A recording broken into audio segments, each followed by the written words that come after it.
Tonight, as the world softens around you and the hush of evening draws closer, I invite you to drift with me into the misty folds of a story steeped in passion, pride, and quiet rebellion. A story of kings and commoners, of battlefields and candlelit chambers, of a kingdom tearing at its own seams. We're traveling back nearly 4 centuries to an England that no longer exists in the form we know, a land where whispers of old loyalty clashed with the cry for new liberties, where velvet robes and powdered wigs sat uneasily beside musket barrels and parliamentary parchments. This is not the history of victors and monuments. This is the history of a people torn in two, of households divided by faith, by law, by crown, and by conscience. A nation that fell into civil war not once, but thrice, over questions still haunting modern democracy. Who rules? By what right? And what happens when power forgets the governed? But don't worry, this won't be a lecture. Rather, think of this as a candlelit tale beside a crackling hearth. A gentle voice guiding you through winding corridors of time. Let your thoughts meander freely as we pass through the lives of kings and rebels, through dusty archives and echoing abbeys.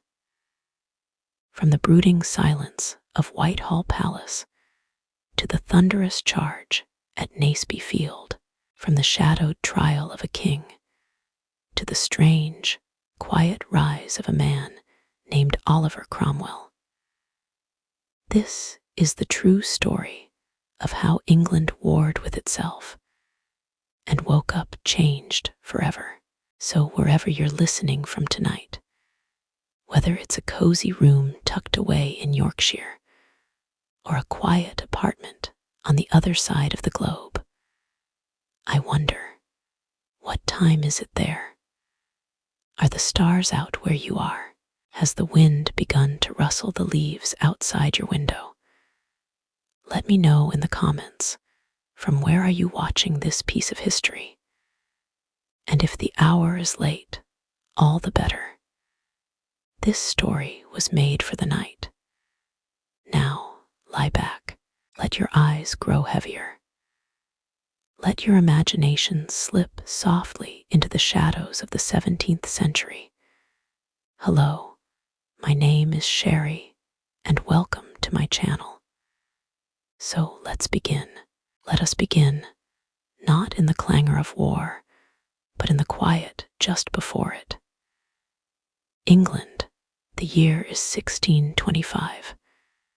The air is damp, heavy with the smell of wood smoke, and the salt carried inland from the sea.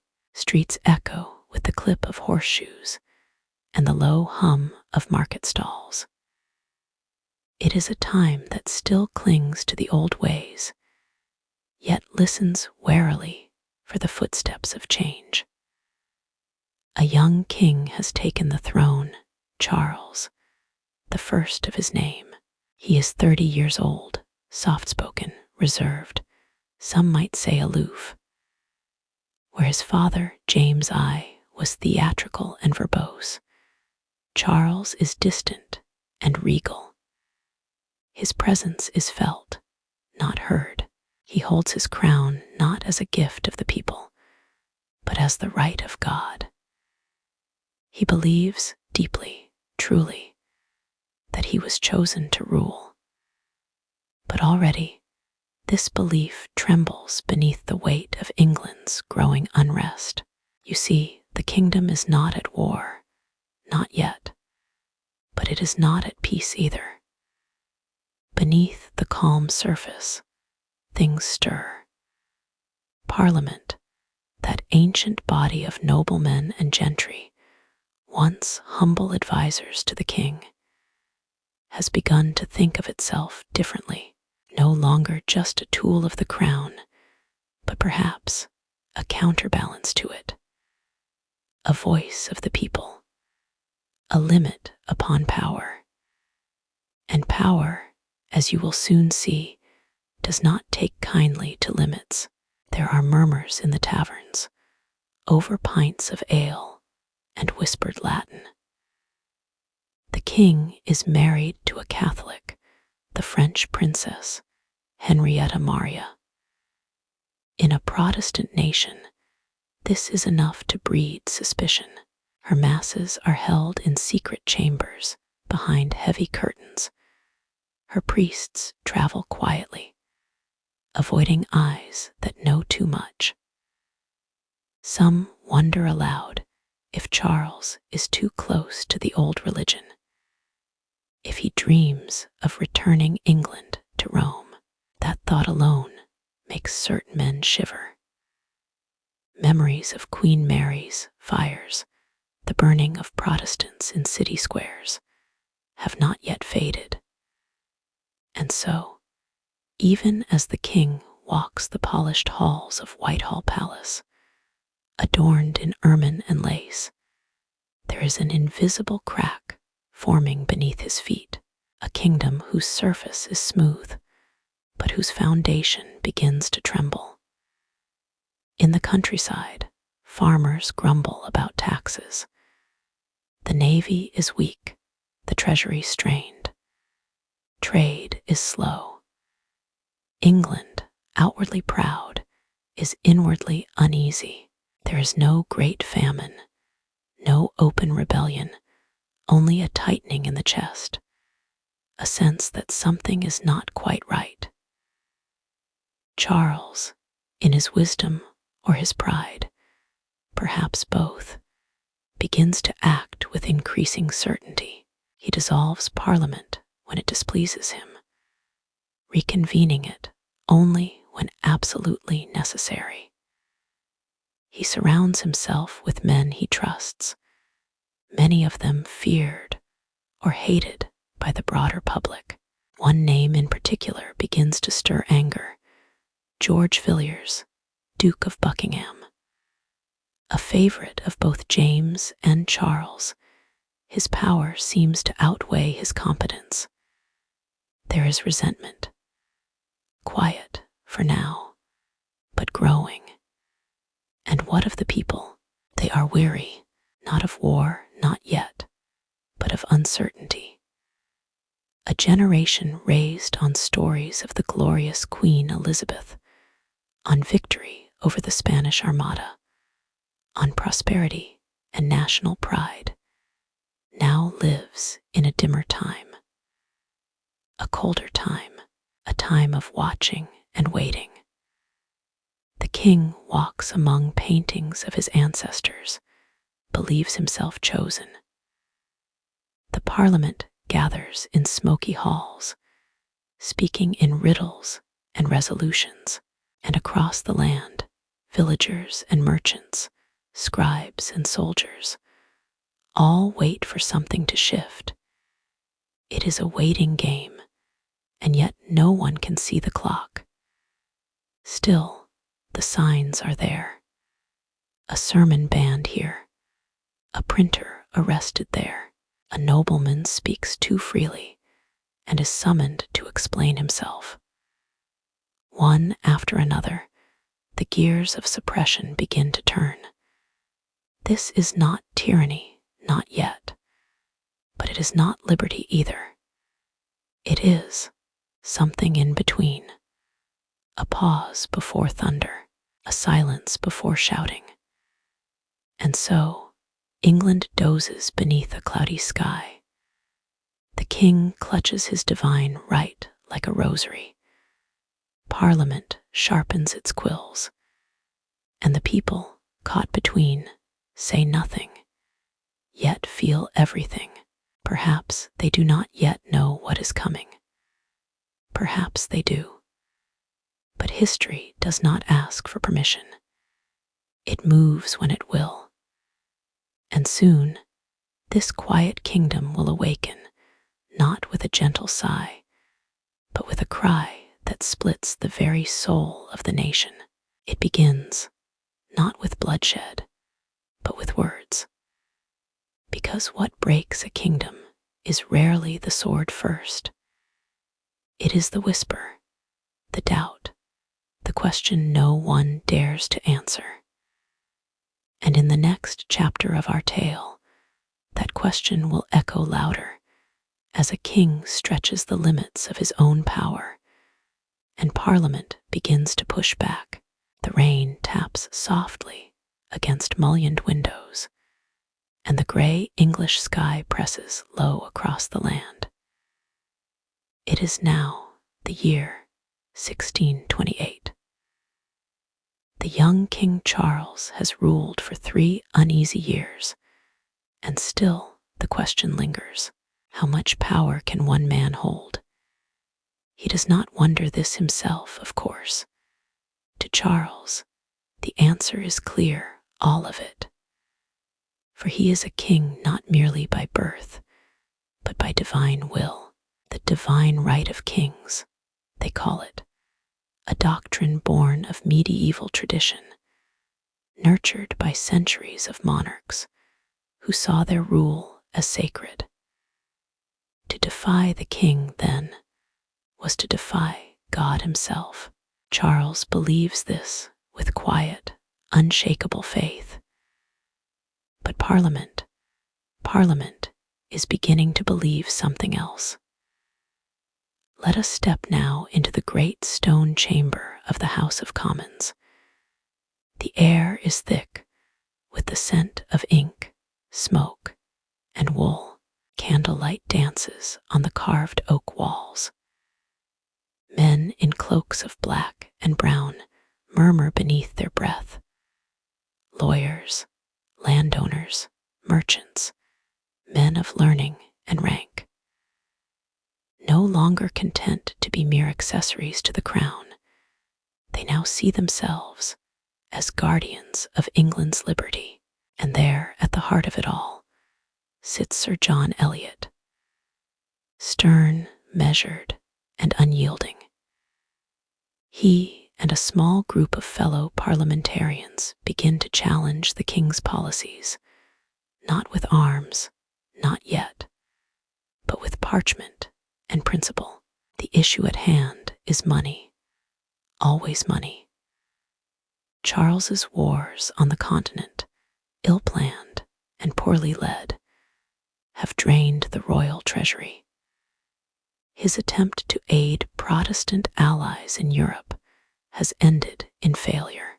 His favorite, the Duke of Buckingham, has led men into disaster after disaster. And so Charles demands funds, but Parliament has conditions. They present him with a document, the Petition of Right. It is bold, almost too bold. The petition demands that the king cease imprisoning subjects without cause, that he not impose taxes without Parliament's consent, that forced loans and arbitrary martial law be outlawed. Charles reads it. His jaw tightens. He does not like it, not the wording, not the tone, and certainly not the implication that his authority might have limits. But he signs it, reluctantly, perhaps insincerely, because in his mind, a king does not beg permission. He reigns. And so, barely a year later, with Parliament still proving itself difficult, still asking too many questions, still doubting his ministers, Charles dissolves it entirely. Just like that. No more Parliament. The doors are locked, the chambers fall silent, and England slips into a strange new chapter of its history. The 11 years' tyranny, some will later call it, though Charles would never use that name. From 1629 to 1640, Charles governs alone.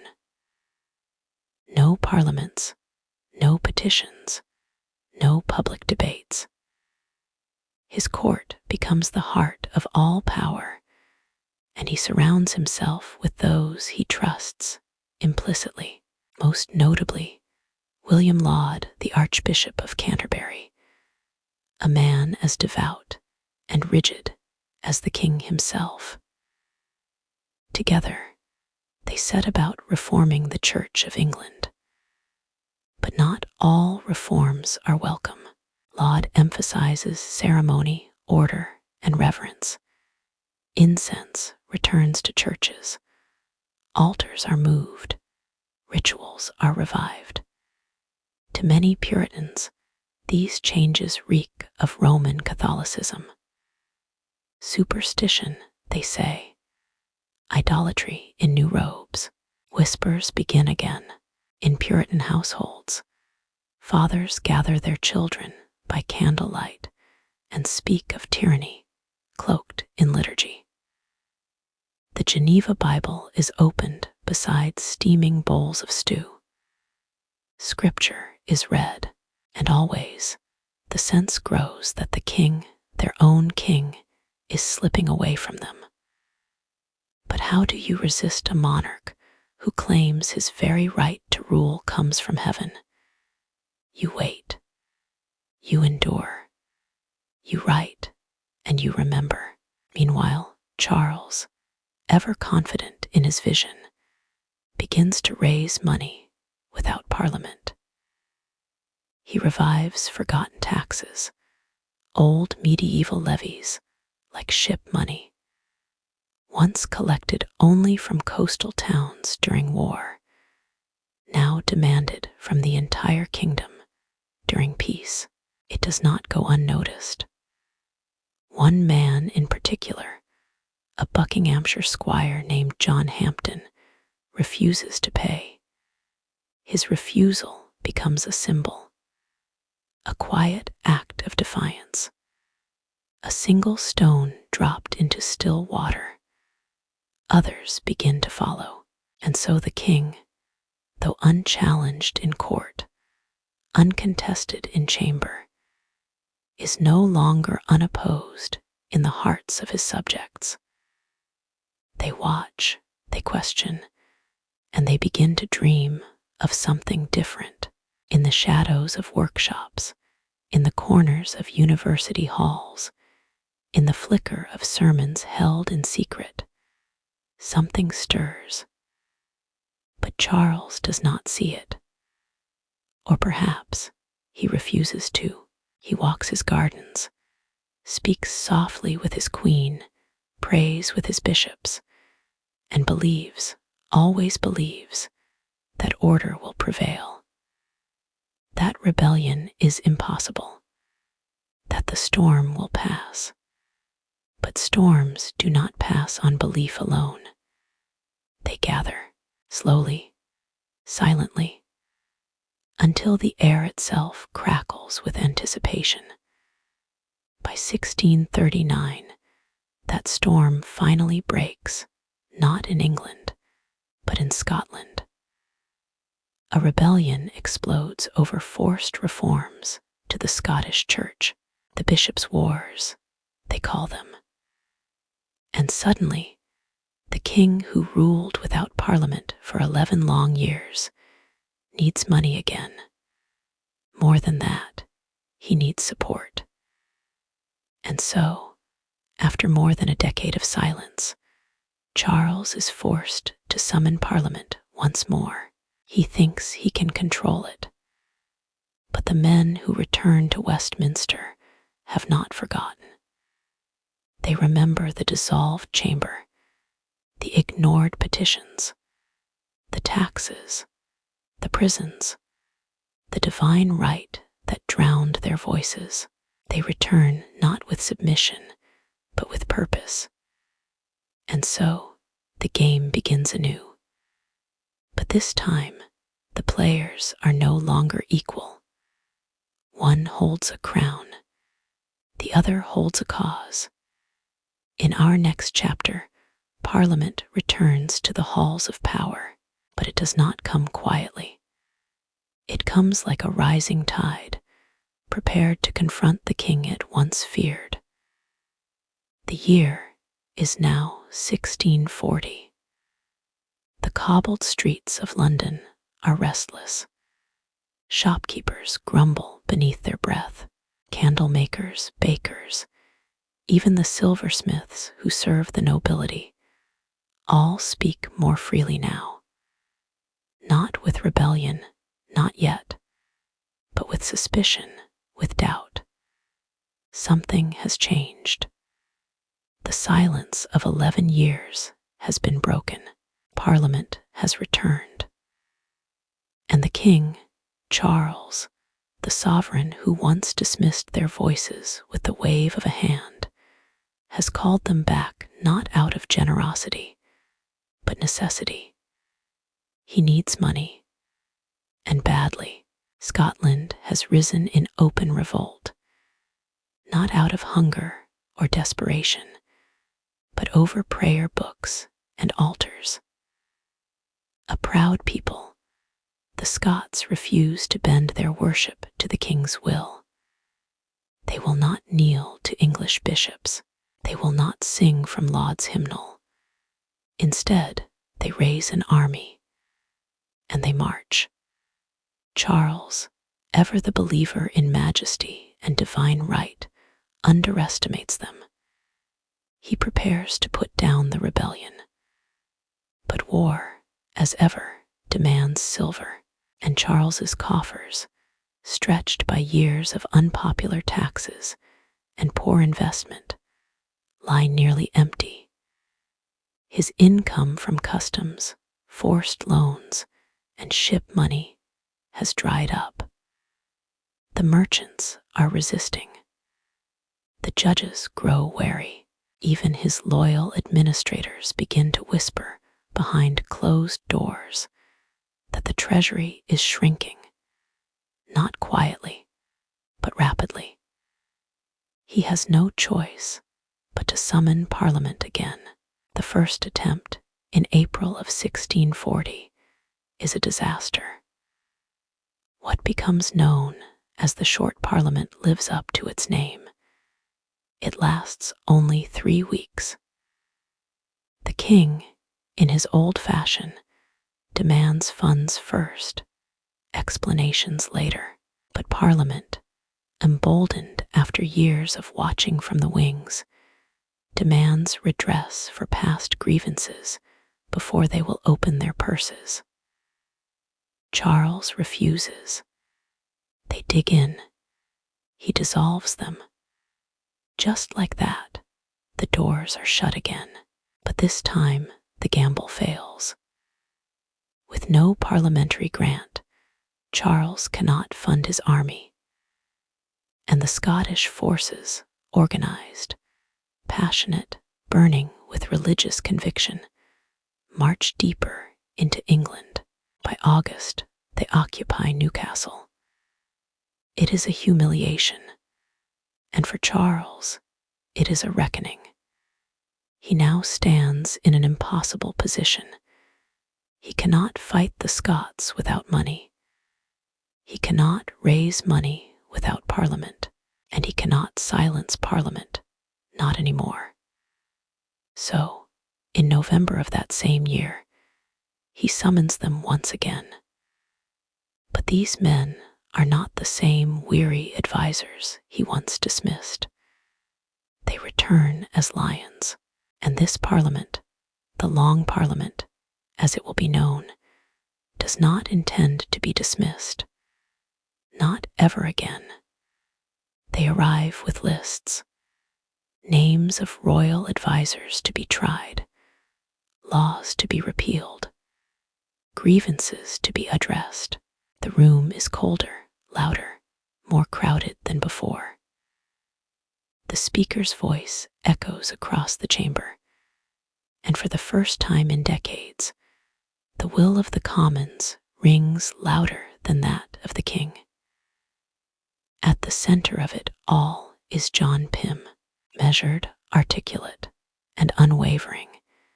He becomes the voice of resistance. He speaks not with rage, certainty. He does not insult the crown, he simply dares to place it beneath the law. And Charles, watching this tide rise before him, is forced to concede, at least for now. He allows Parliament to sit. He agrees to execute Thomas Wentworth, the Earl of Strafford, his own advisor, under pressure from the Commons. He signs new laws that say Parliament must be called every 3 years, whether the king wills it or not. These are not minor concessions. They are tectonic shifts. The very structure of English governance is bending. But even as Charles signs with his hand, he plots with his heart. He has not changed. He has not yielded. He simply waits. Waits for the moment when the tide can be turned. He walks the galleries of Whitehall, quiet and composed. He prays with Henrietta Maria, whose Catholic rituals now seem more threatening than ever to a nation growing steadily more Puritan. And he listens, always listens, to every insult, every implication, every assertion that the king may be subject to the will of others. And he stores it all like flint in a box, waiting for the moment to strike the spark. But the Commons sense this. They grow bolder, and the king's war on his own purse becomes something else entirely, a war on his authority, a war on his memory of kingship. He begins to see Parliament not as partners, but as enemies. And yet, he cannot silence them, not anymore. The people are watching. London grows louder by the day. Crowds fill the streets during debates. Pamphlets are printed faster than ever before. Sermons burn with the fire of ancient prophets. A nation once passive now begins to stir. And somewhere in the countryside, a young colonel named Oliver Cromwell listens. He is not yet the man of legend, not yet the Lord Protector, not yet the hammer of kings, but the stirrings of purpose already shape his thoughts. And though his name is not yet widely known, history is slowly turning its gaze toward him. Still, for now, the focus remains on Charles, a king losing control, not only of Parliament, but of narrative, no longer able to fund his wars through royal prerogative, no longer able to silence critics with ease. He watches as his authority, once divine, once untouchable, is placed upon the scales and weighed, and it is found wanting. In our next chapter, the conflict will expand. For the king may have lost the trust of Parliament, but when he turns his eyes north to Scotland, he loses something more. He loses control of the very land beneath his feet. The bishops' wars are not merely Scottish rebellions. They are the first open fires of civil war. And Charles is walking straight into the flames. The skies over Edinburgh darken early in the winter of 1637. The wind rolls in from the North Sea, curling between stone steeples and steep winds, carrying with it a sharp, briny scent. A sense of gathering purpose hangs thick in the air, and something more, defiance. In England, King Charles still believes he can steer the storm, but in Scotland, the storm has already broken. It began with a book, a single book, the Book of Common Prayer, reworded, revised, and republished under Charles's command. It was intended to bring religious uniformity to his realms.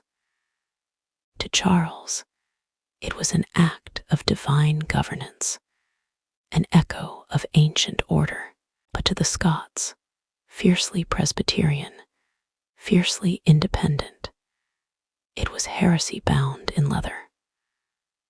On Sunday, July 23rd, 1637, in St. Giles Cathedral, the first attempt to read the new liturgy aloud is met not with pious silence, but with outrage. A market woman named Jenny Geddes, whether myth or memory, no one can say, is said to have hurled her stool at the minister's head, crying out, "Dost thou say mass at my lug?" The pews erupt. Fists pound wood. Voices shout. The service is halted. And something ancient stirs in the Scottish soul. It spreads like fire in dry heather. Across towns and parishes, ministers and elders refuse the new liturgy. The people, farmers, blacksmiths, scholars, nobles, sign a covenant, swearing to uphold their faith and resist the king's religious impositions. This becomes known as the National Covenant of 1638. It is no minor protest. It is a declaration calm but absolute. The Scots are not merely objecting, they are organizing. And Charles, watching from his palaces in London and Windsor, sees it as rebellion. Religious, political, personal. He will not tolerate it. In his mind, a king's authority must stretch across every church nave, every village chapel, every whisper of prayer. That authority must be uniform, complete, total. And so, in 1639, Charles raises an army. It is ill-funded, poorly trained, and uninspired, cobbled together from loyal counties and borrowed gold. He calls it to arms not with fire, but with formality. The call is answered, but not with passion. The English troops are unsure, unmotivated. Many sympathize with the Scots. Others are simply tired. The Scots, on the other hand, are burning with conviction. Led by Alexander Leslie, a veteran of the 30 Years' War, they are disciplined, organized, and deeply religious. Their ranks are filled with men who believe God is on their side, and perhaps he is. What follows is known as the First Bishops' War. It is more a standoff than a battle. Charles, ill-prepared, hesitates. His army falters without engaging. His treasury bleeds. He signs the Treaty of Berwick, ending the conflict with a whimper. But he does not forget the humiliation. Still, he learns nothing from it. The next year, believing the Scots weak and the English Parliament obedient, Charles prepares for war again.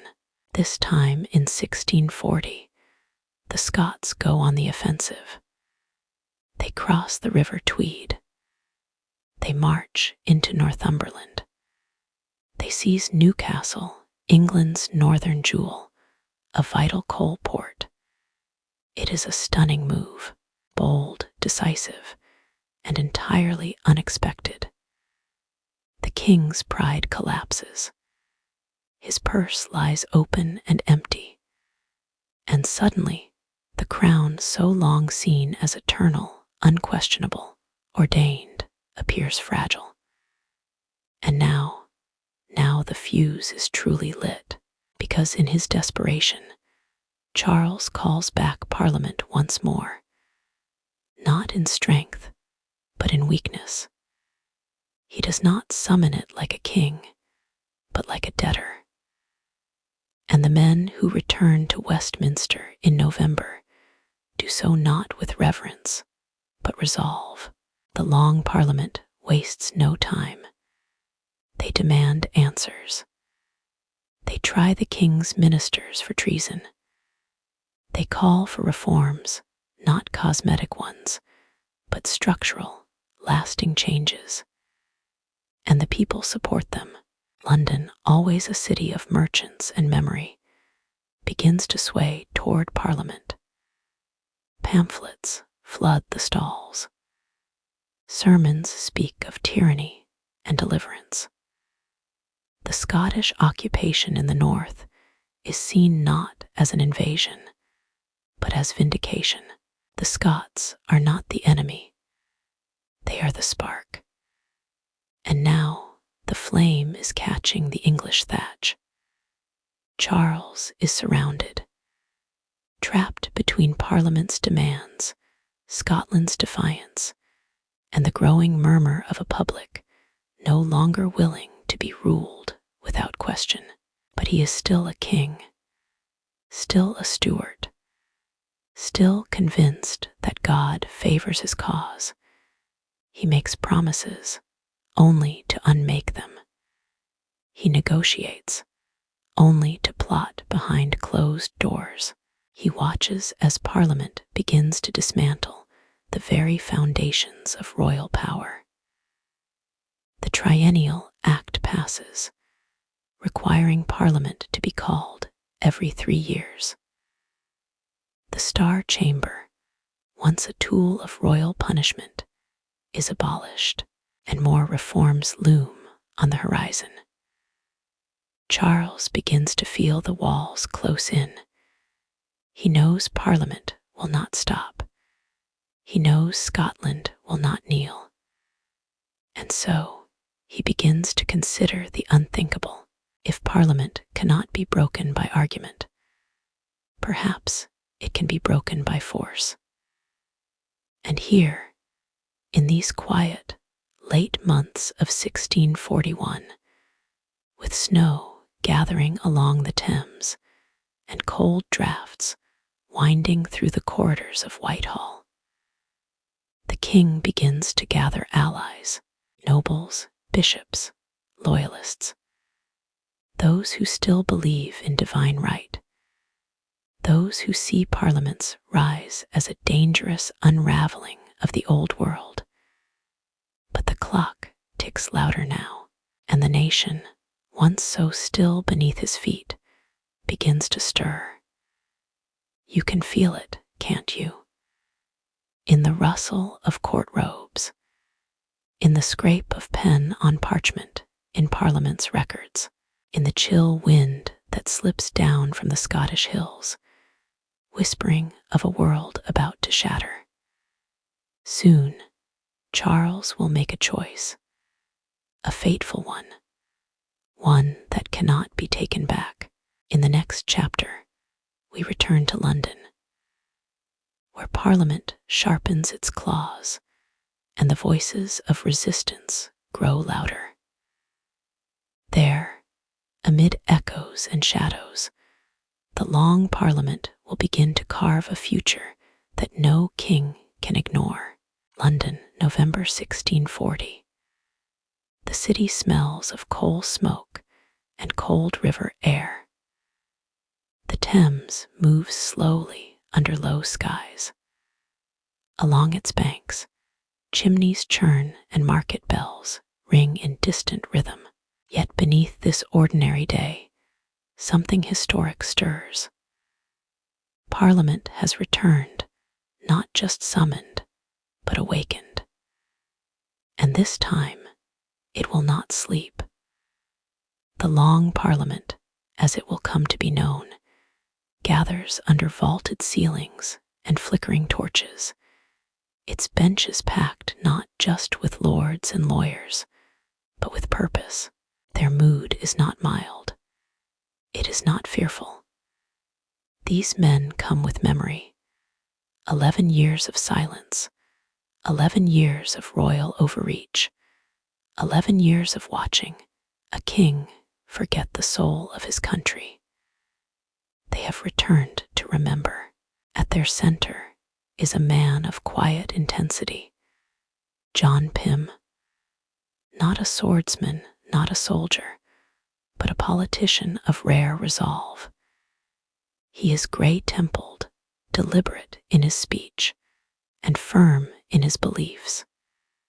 His enemies call him cunning. His allies call him principled.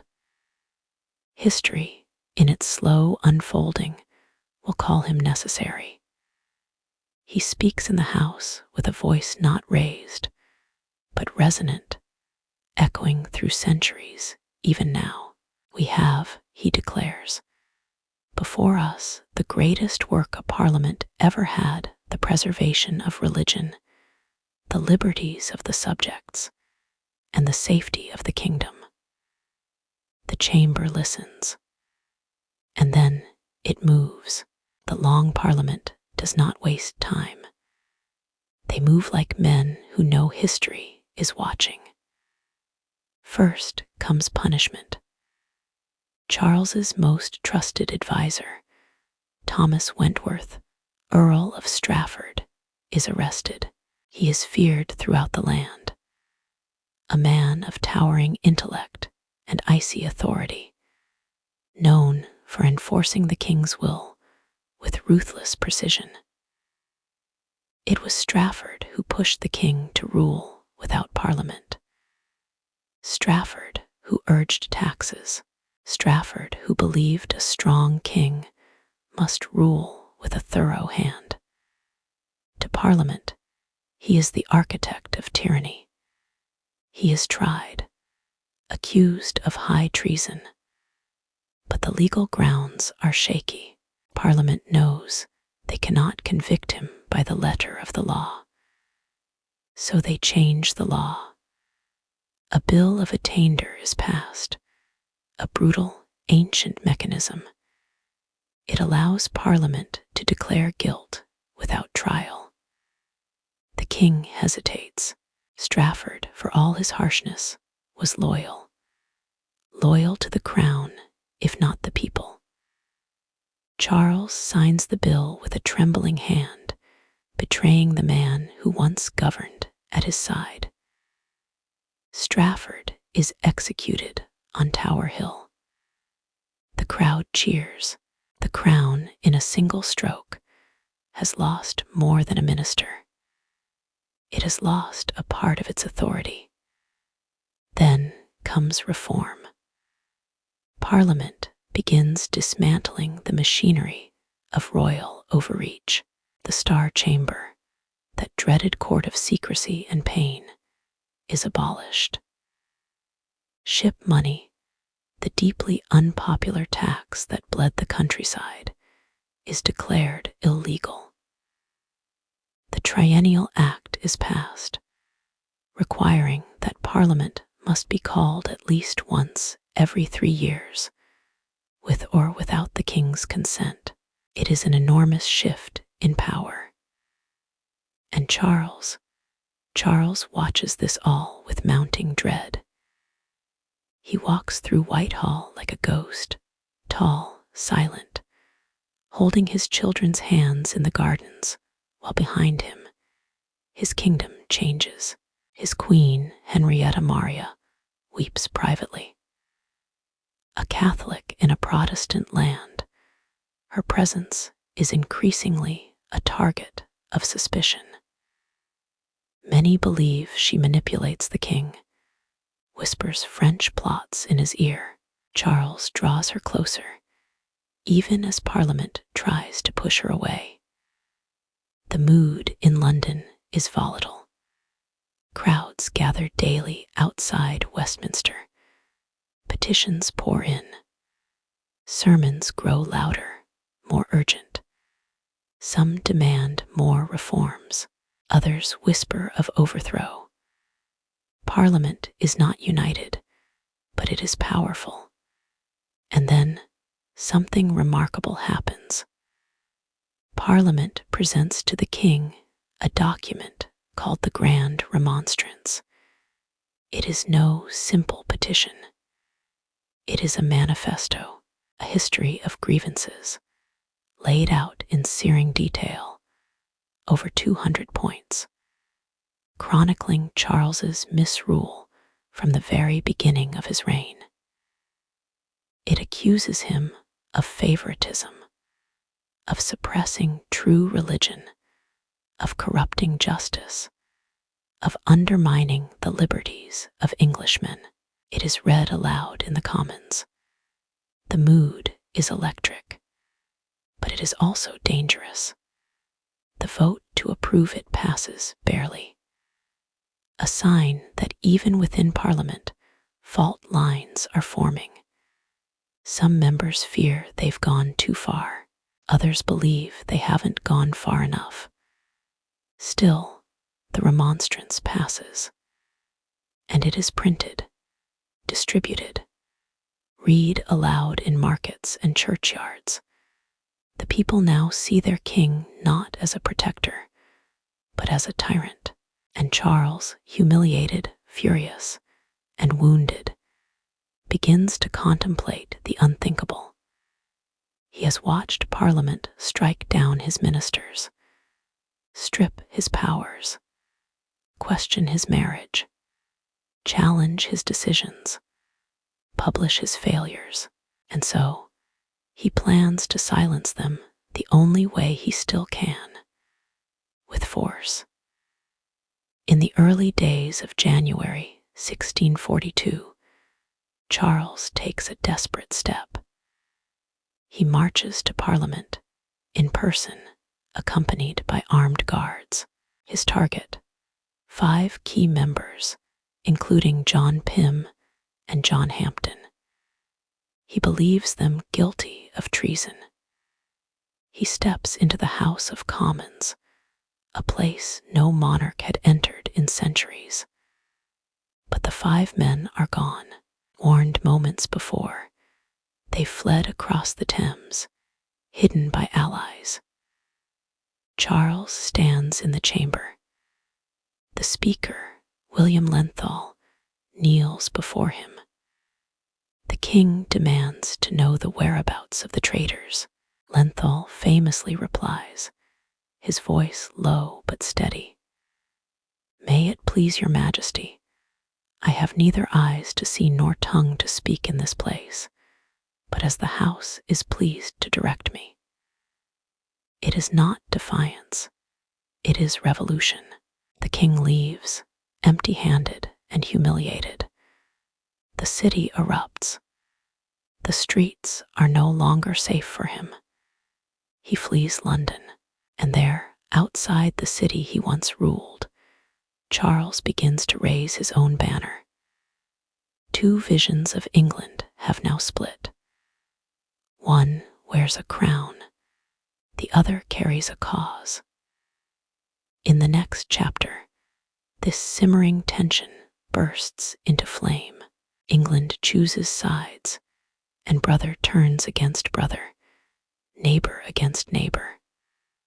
The war begins. The air inside Whitehall is heavy now, not with smoke or flame, not yet, but with silence.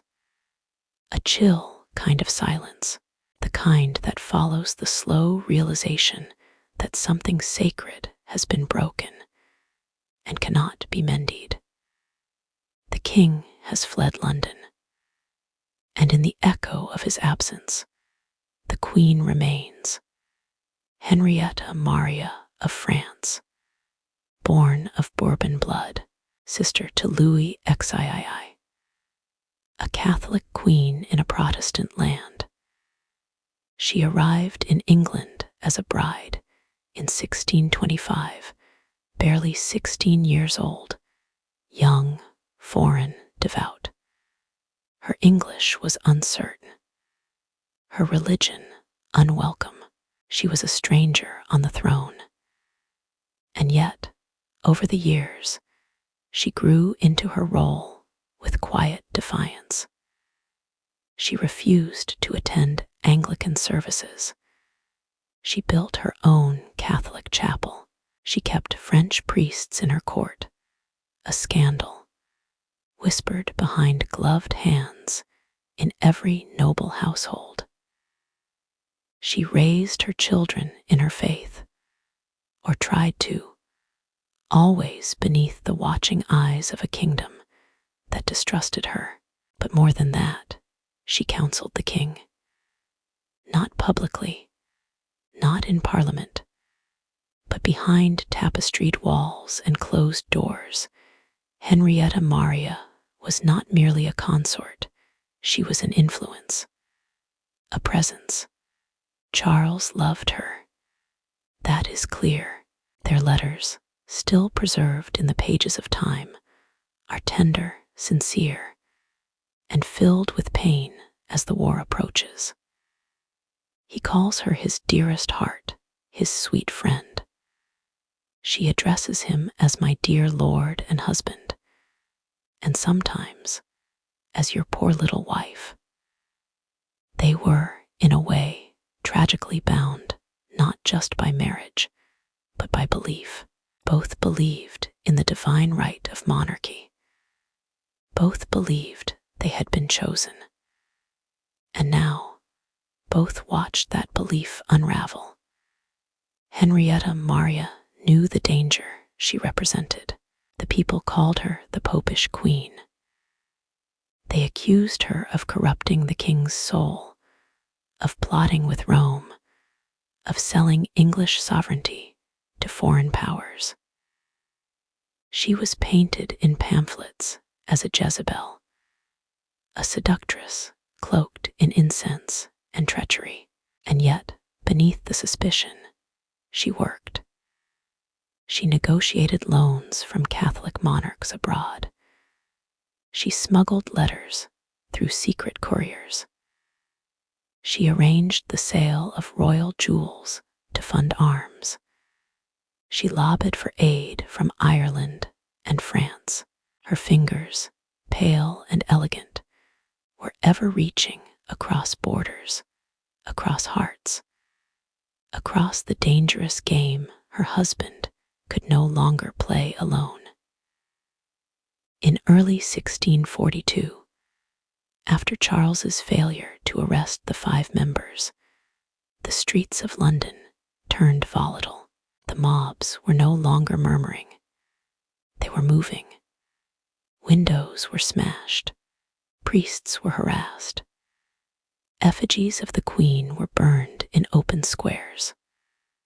One night, a crowd gathered outside the palace, shouting slurs and curses, demanding she be cast out. Charles, fearing for her safety, did what kings rarely do. He let her go.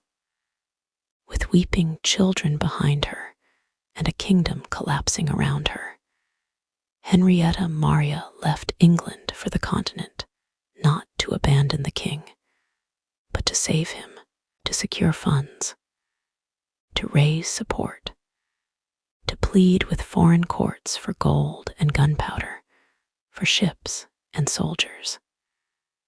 She sailed to The Hague with chests of royal treasures, pearl necklaces, diamond-encrusted brooches, and even the famous Great Seal of England.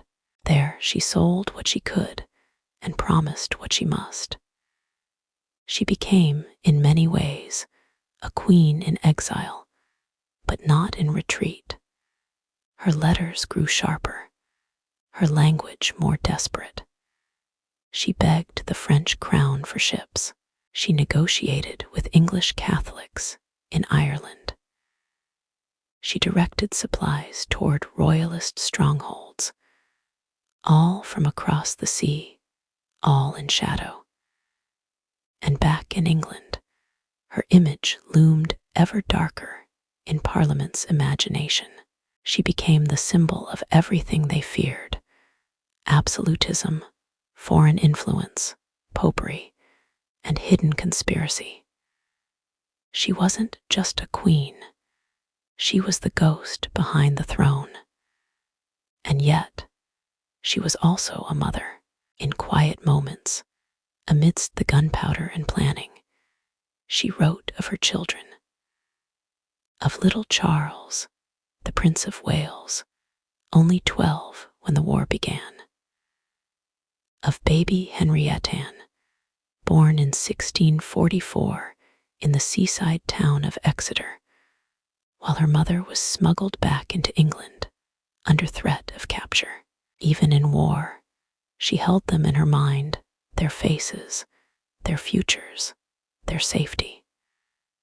And somewhere deep in her heart, a truth settled like frost, that she may never see peace again, that the man she loved may die not as a king, but as a traitor, that the crown her children might inherit could be dust by the time the smoke cleared. But still she worked. Still she believed. Still she moved quietly through the corridors of diplomacy and intrigue. Too Catholic to be trusted, too loyal to be ignored. The Civil War was not hers alone, but it bore her fingerprints in lace and ink. And so the war did not begin with a battle, but with a woman sailing away from her kingdom, bearing jewels instead of swords. She disappears now into the edges of our story, into letters, into ports, into the shadows. But her influence lingers. For while Charles stood at the head of the royalist cause, Henrietta Maria stood behind it, eyes open, hands steady, moving the pieces that he could not. In our next chapter, Parliament puts its grievances into ink and unleashes the grand remonstrance upon the realm. A list, a reckoning, and the first true line in the sand. The year is 1641, and now words are sharper than steel. Across England, the air is still, but the tension is everywhere, in the glance exchanged between neighbors, in the slow delivery of letters, in the nervous turning of pages. Something vast and irreversible is coming into focus.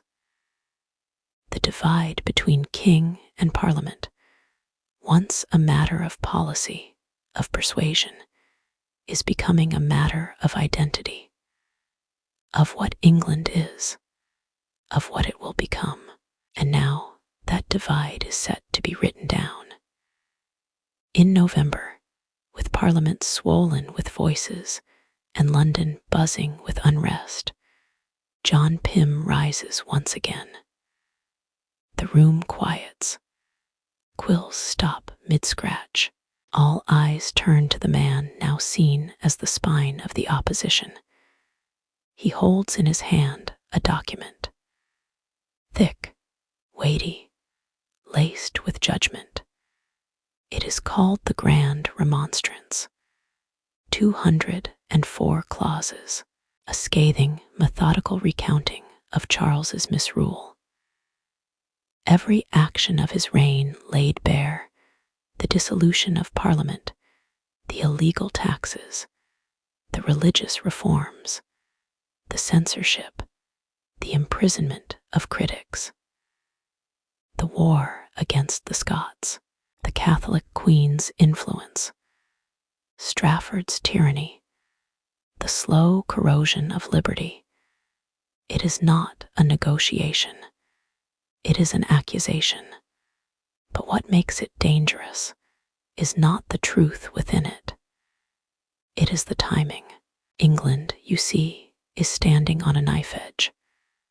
Armies have not yet clashed, but minds have. Hearts have. When Parliament debates the Grand Remonstrance, the vote is not unanimous. It passes, but barely, just 159 to 148. Even among Parliament's own members, there is hesitation, fear, doubt. Some worry it goes too far, that it will provoke the king into violence.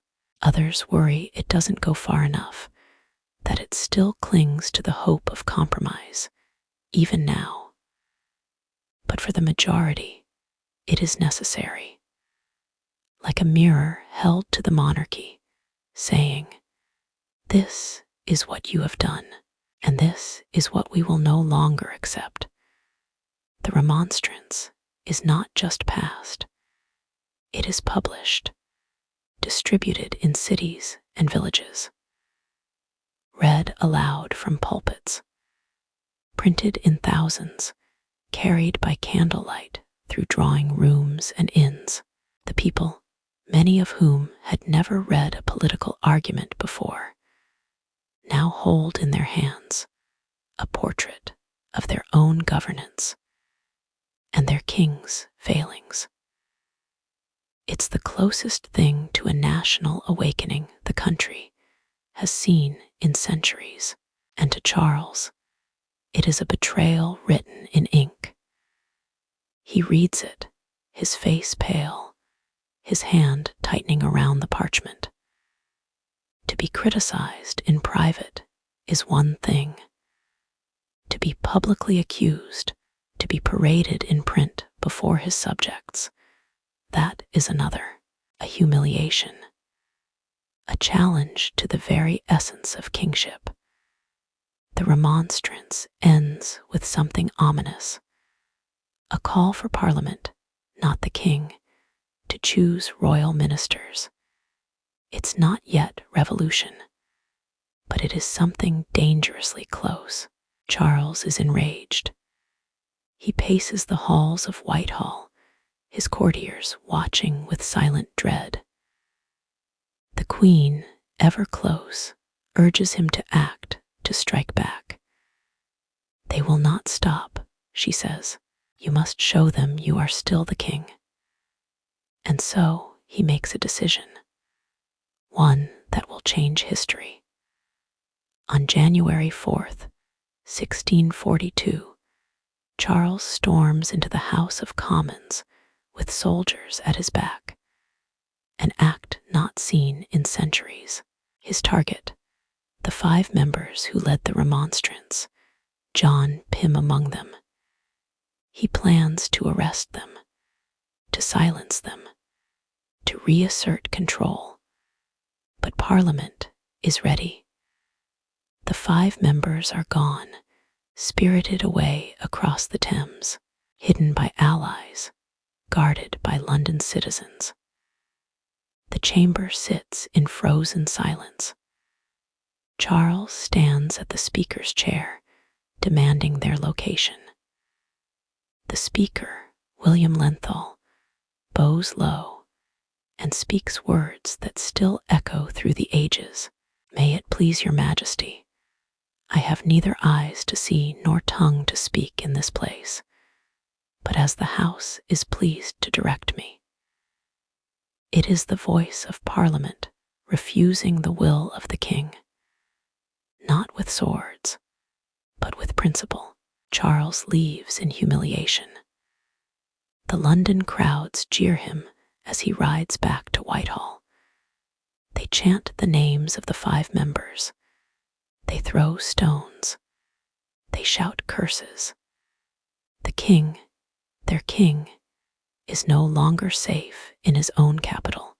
That night, he flees with his family to Hampton Court. Within weeks, he will leave London altogether. And London will not see a crowned king return for 7 long years.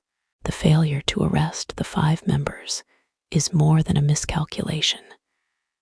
It is the final breach. The last thread, frayed for years, now torn completely. Trust is gone. Respect is shattered. Sides are forming. Some still support the crown, loyalists, conservatives, those who fear the chaos that Parliament's radicalism might bring. They are called royalists, and they rally to the cry of "God, save the king." Others, emboldened by the remonstrance and the attempted arrests, see no path back. They are parliamentarians, or roundheads, as they'll soon be known, ready to defend the liberties of England against tyranny. There is no turning back now. The grand remonstrance was meant to awaken the king. Instead, it awakened the country. Soon, two armies will march. Two ideologies will clash. And a once united land will be painted in shades of betrayal, blood, and belief. In the next chapter, the king raises his standard. The countryside whispers, and war, true, open, brother against brother war, begins. The day is August 22nd, 1642. The sky above Nottingham is sullen gray, low, with the promise of rain in its belly. The wind whips along the castle walls, teasing banners that had long been packed away. Now one flies again. High above the gathering crowd, on the flat ground below the battlements, the royal standard is raised. It flutters defiantly, a golden lion on crimson, the symbol of England's ancient monarchy. The crowd watches, unsure whether to cheer or weep. This is war, not with France, not with Spain, not with invaders from beyond the sea.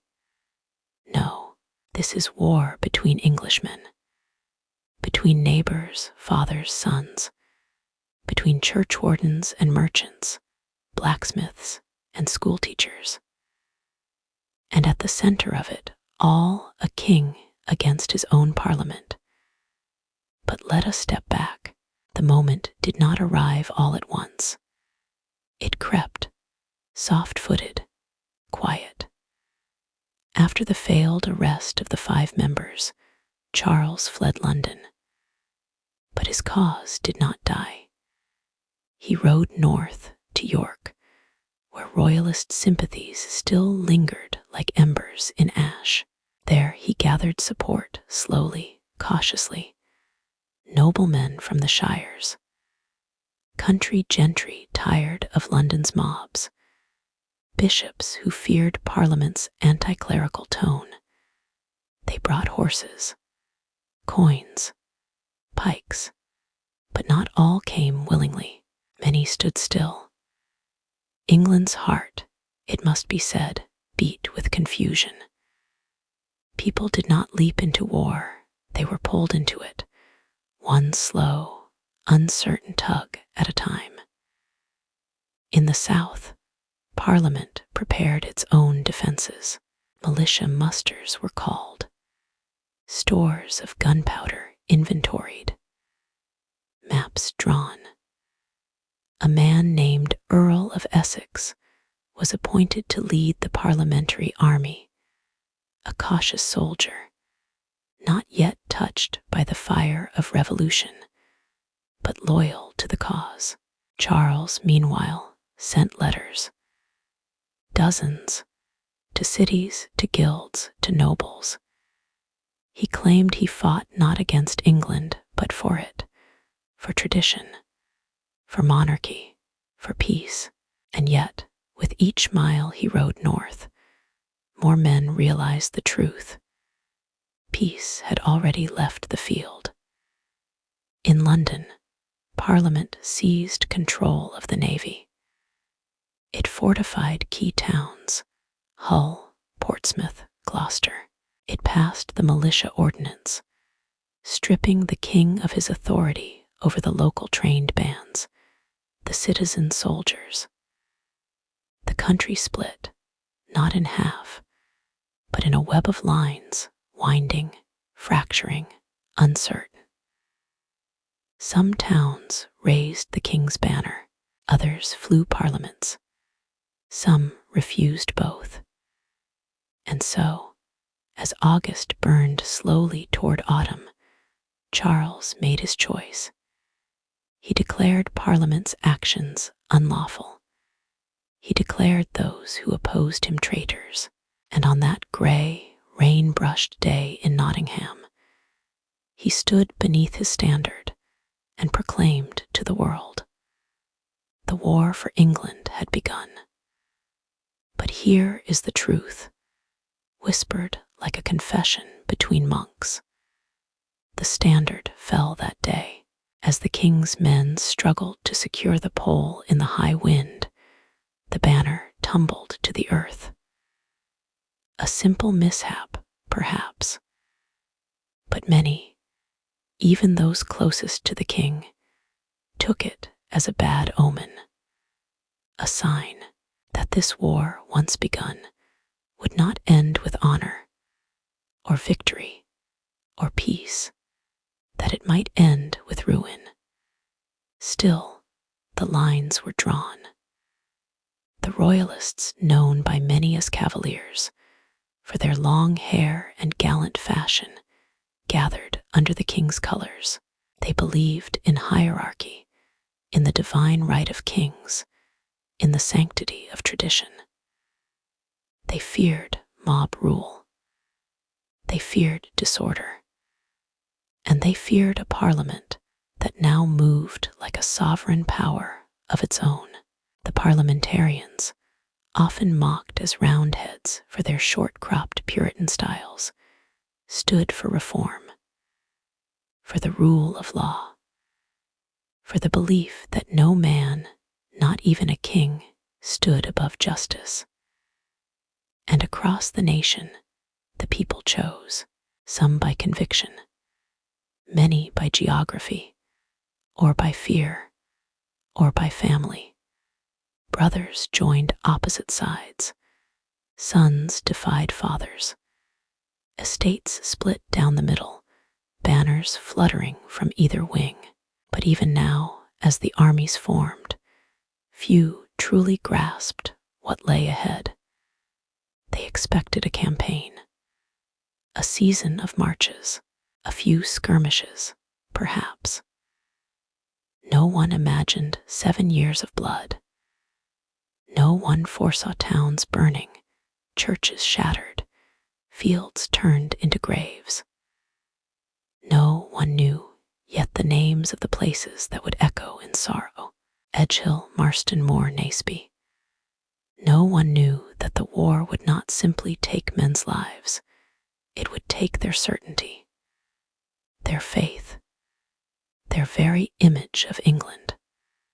Charles, for all his divine belief in kingship, had crossed a line. He had declared war not on foreign foes, but on the very institution that had governed alongside monarchs for centuries.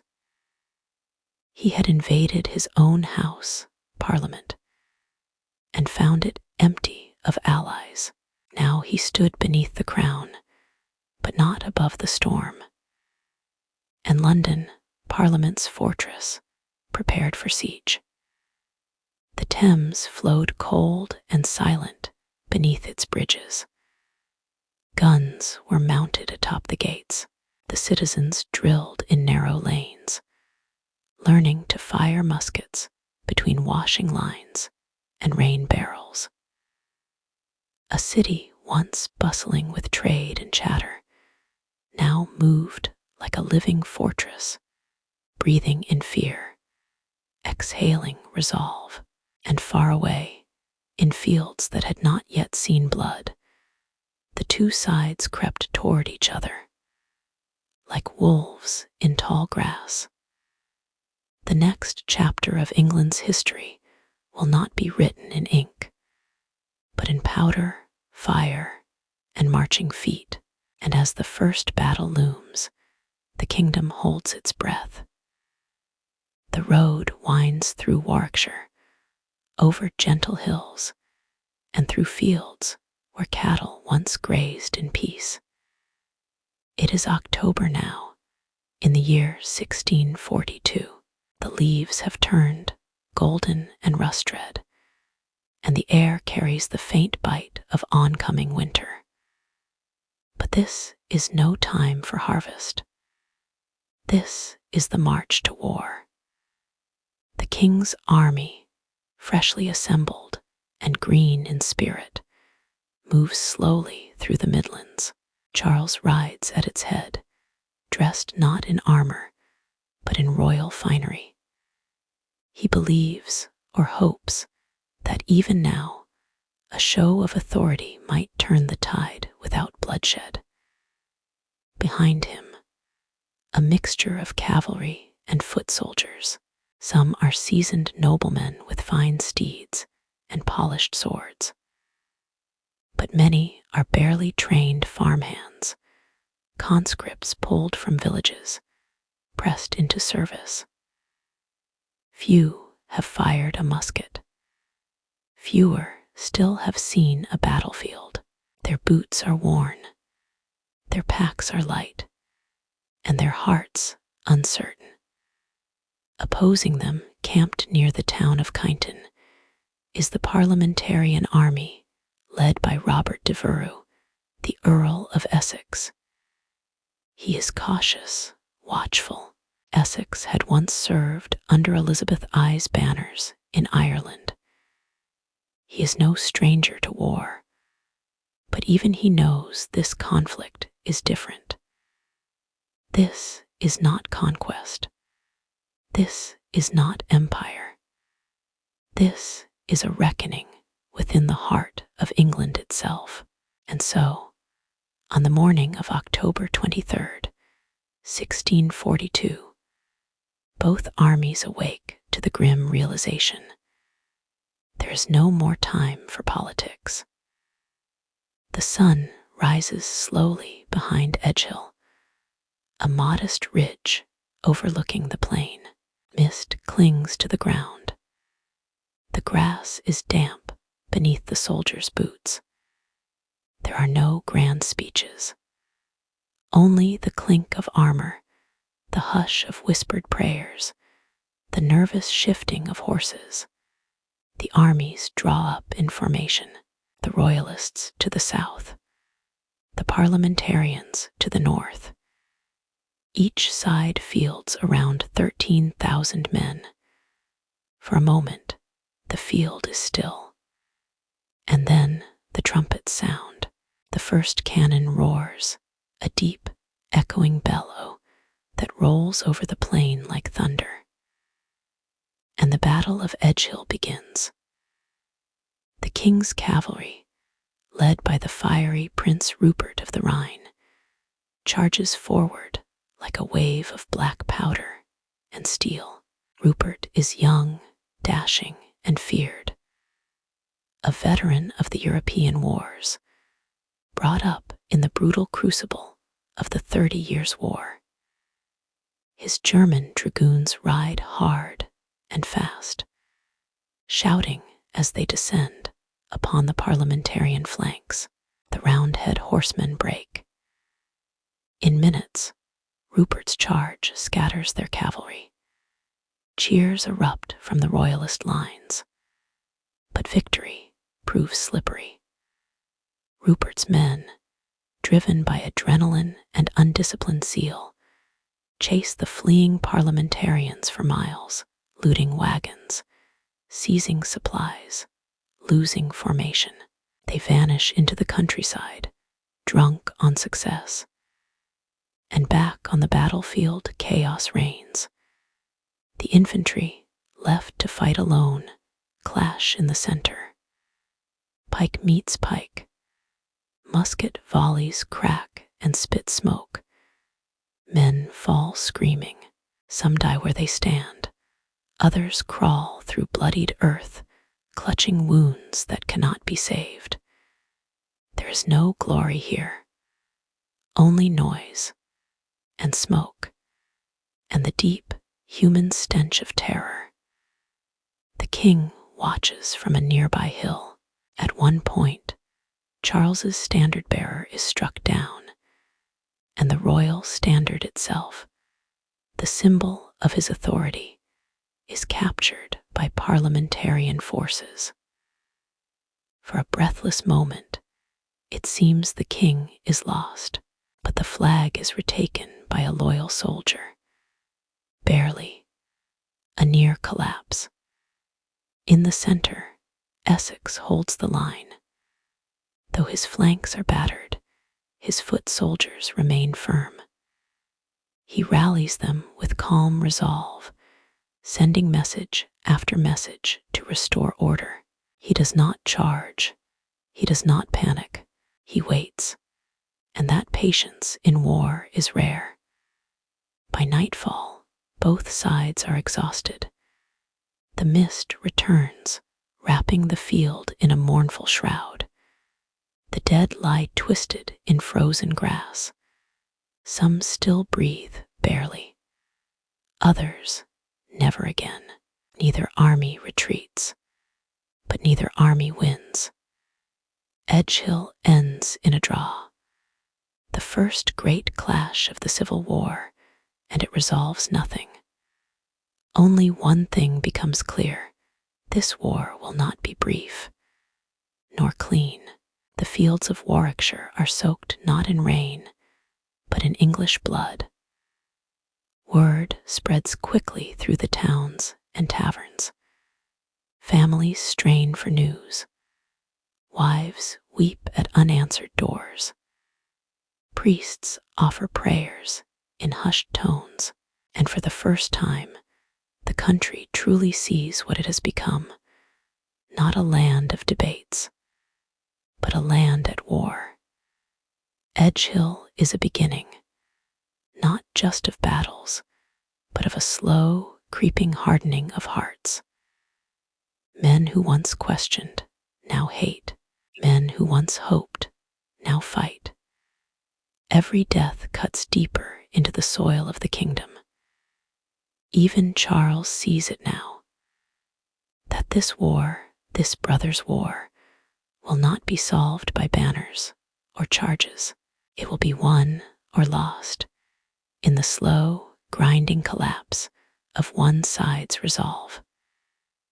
And so both armies retreat to winter quarters, to regroup, to rethink, to ready themselves for the next blow. For though Edgehill ends without victory, the war has truly begun. In our next chapter, the fires of rebellion spread across the realm. Cities choose sides, and the quiet, defiant city of Gloucester will soon face the fury of a king. It is the summer of 1643. And now, let us travel west through the rolling hills of the Cotswolds, past sheep-grazed meadows and sleepy hamlets, to the ancient Roman-walled city of Gloucester. Here, by the wide and winding Severn River, a storm gathers, not of weather, but of will. The city is quiet, but inside its stout, gray walls, its people are watching the road, listening for hoofbeats, counting cannon barrels. They know the king is coming, and they will not open the gates. The story begins earlier that year. Following the inconclusive outcome of Edgehill, the war sprawled like spilled ink across the land. Skirmishes erupted in shire towns. Forts were seized. Castles, once wedding gifts or hunting lodges, were now strongholds of steel and strategy. And the royalists, the king's cavaliers, were gaining ground. Under the command of Prince Rupert, they swept across the west like wildfire, taking town after town, until the king controlled nearly all of the southwest. All but one, Gloucester. It sat like a stubborn tooth in the lion's mouth, unbroken, unyielding, proud. A parliamentarian holdout in a sea of royalist control. And Charles could not let it stand. By midsummer, he gathers his forces. over 30,000 soldiers by some counts, cannons, engineers, cavalry, veteran musketeers from Edgehill and beyond. This time, he would not let victory slip. He rides with his army to the gates of Gloucester, and with him a demand, a parchment signed by the king, delivered with ceremony and weight. It reads simply, "Surrender, and your lives and properties will be spared. Resist, and none shall be shown mercy."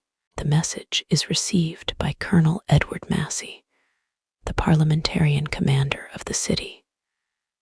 A former mercenary, hard-eyed and practical, Massey stands atop the walls and reads the king's demand aloud.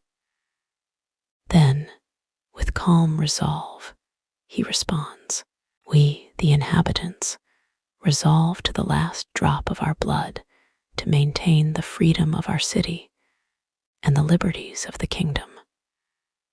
The gates remain shut. The siege of Gloucester begins. The king's forces encircle the city. Earthworks are dug, trenches carved, artillery placed. Royalist guns begin their grim rhythm, firing day and night, battering the old Roman walls that have stood for 1,000 years. Inside, the city braces. It is not a large city, barely 1,500 defenders, including townsmen, apprentices, farmers who had never fired a weapon. But their hearts are fierce, and their cause clear. They build barricades in the streets. They ration food. Women melt pewter for bullets. Children carry powder to the ramparts. Every citizen becomes a soldier. Every window a watchtower. The royalists bombard day after day. Smoke fills the air. Stones crack from cannon blasts, but still the walls hold. Prince Rupert, eager for a quick conquest, urges a direct assault. But Charles hesitates. A massacre of citizens might harden Parliament's support. Instead, he orders a slow strangulation. He will starve Gloucester into submission. Week by week, supplies dwindle. Food grows scarce. Water fouls. Disease whispers through alleys. The people suffer, but do not surrender. Massey writes letters to London, pleading for aid, but London is far, and Parliament's army is scattered, uncertain where to strike. The defenders wait, and the king waits. The standoff stretches into August, but then something shifts. From the east, a rumor arrives, whispered by spies and merchants slipping through royalist lines. The Earl of Essex is marching west. A parliamentarian army, large and well-equipped, is coming to relieve Gloucester. And it is moving fast. The king learns this too late. By early September, Essex's army is nearing the Severn. Charles has a choice: fight a major battle on unfamiliar ground, or lift the siege and preserve his army for another day. He chooses retreat. On September 5th, the royalists withdraw. The siege is broken, and Gloucester, starved, battered, smoke-streaked, rejoices. Its people ring every bell in the city. They weep openly in the streets. They light fires and sing hymns. They have survived, and more than that, they have inspired. Across Parliament's lands, Gloucester becomes a symbol of resolve, of ordinary people standing against the weight of monarchy. Even as the king still holds Oxford, Bristol, and much of the countryside, he has lost something far greater, the illusion that this war might be easily won. The siege had cost him time, troops, prestige, but it had given Parliament a rallying cry. Even Oliver Cromwell, then still a lesser officer, but rising fast, would later say that the defense of Gloucester saved the cause. And Massey, he becomes a hero. He returns to London to be honored in Parliament, his name spoken in reverence by Puritans and moderates alike. But war allows little rest, even as Gloucester buries its dead and rebuilds its gates. Charles begins planning again. And soon, Parliament's forces, emboldened, reorganized, will launch their own offense. Because now, the fight is no longer just to resist, it is to win. And it will take them north, to a place called Marston Moor, where the fate of the north of England will be decided in a single thundering day of battle. But that is a story for our next chapter. The sky above Yorkshire swells with storm. It is July 2nd, 1644. And tonight, as twilight lingers over the flat moorlands west of York, thunder will not come from the clouds, but from cannons, hooves, and men's lungs as they scream across open fields. This is the Battle of Marston Moor. It is the largest clash of the English Civil War so far. More than 27,000 parliamentarians and Scots stand on one side. A united front of the new model army, Cromwell's Ironsides, and the Scottish Covenanters, brought into the war by Parliament's alliance, with Presbyterian forces from the north. Opposing them, the Royalists, nearly 18,000 strong, led by Prince Rupert, Charles's most aggressive and feared commander. The stakes: nothing less than control of the north of England. If Rupert can hold York, he keeps the king's hope alive. But if York falls, the royalist dream of reclaiming the north will be gone like smoke and wind. Let us step back just a few days.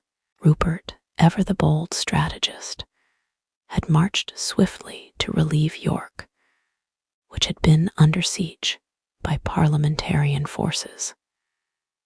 He succeeded, for a time, catching his enemies off guard. The siege was lifted, but Rupert, full of confidence, or perhaps pride, decided to press the advantage and meet his enemies head-on in the open fields of Marston Moor. He believed his cavalry, swift and vicious, would once again turn the tide. But tonight, the tide turns a different way. The field is strange and soggy, rutted with ditches and hedgerows. The parliamentarian and Scottish forces arrive throughout the morning, but the weather is foul. Rain lashes the moor, thunder growls above. Visibility falls. Rupert, expecting a battle in the morning, does not ready his men.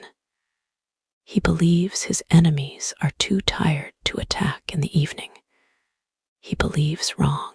As the gray dusk sets in, just after 7 p.m., the parliamentarian army, unexpectedly, begins to move.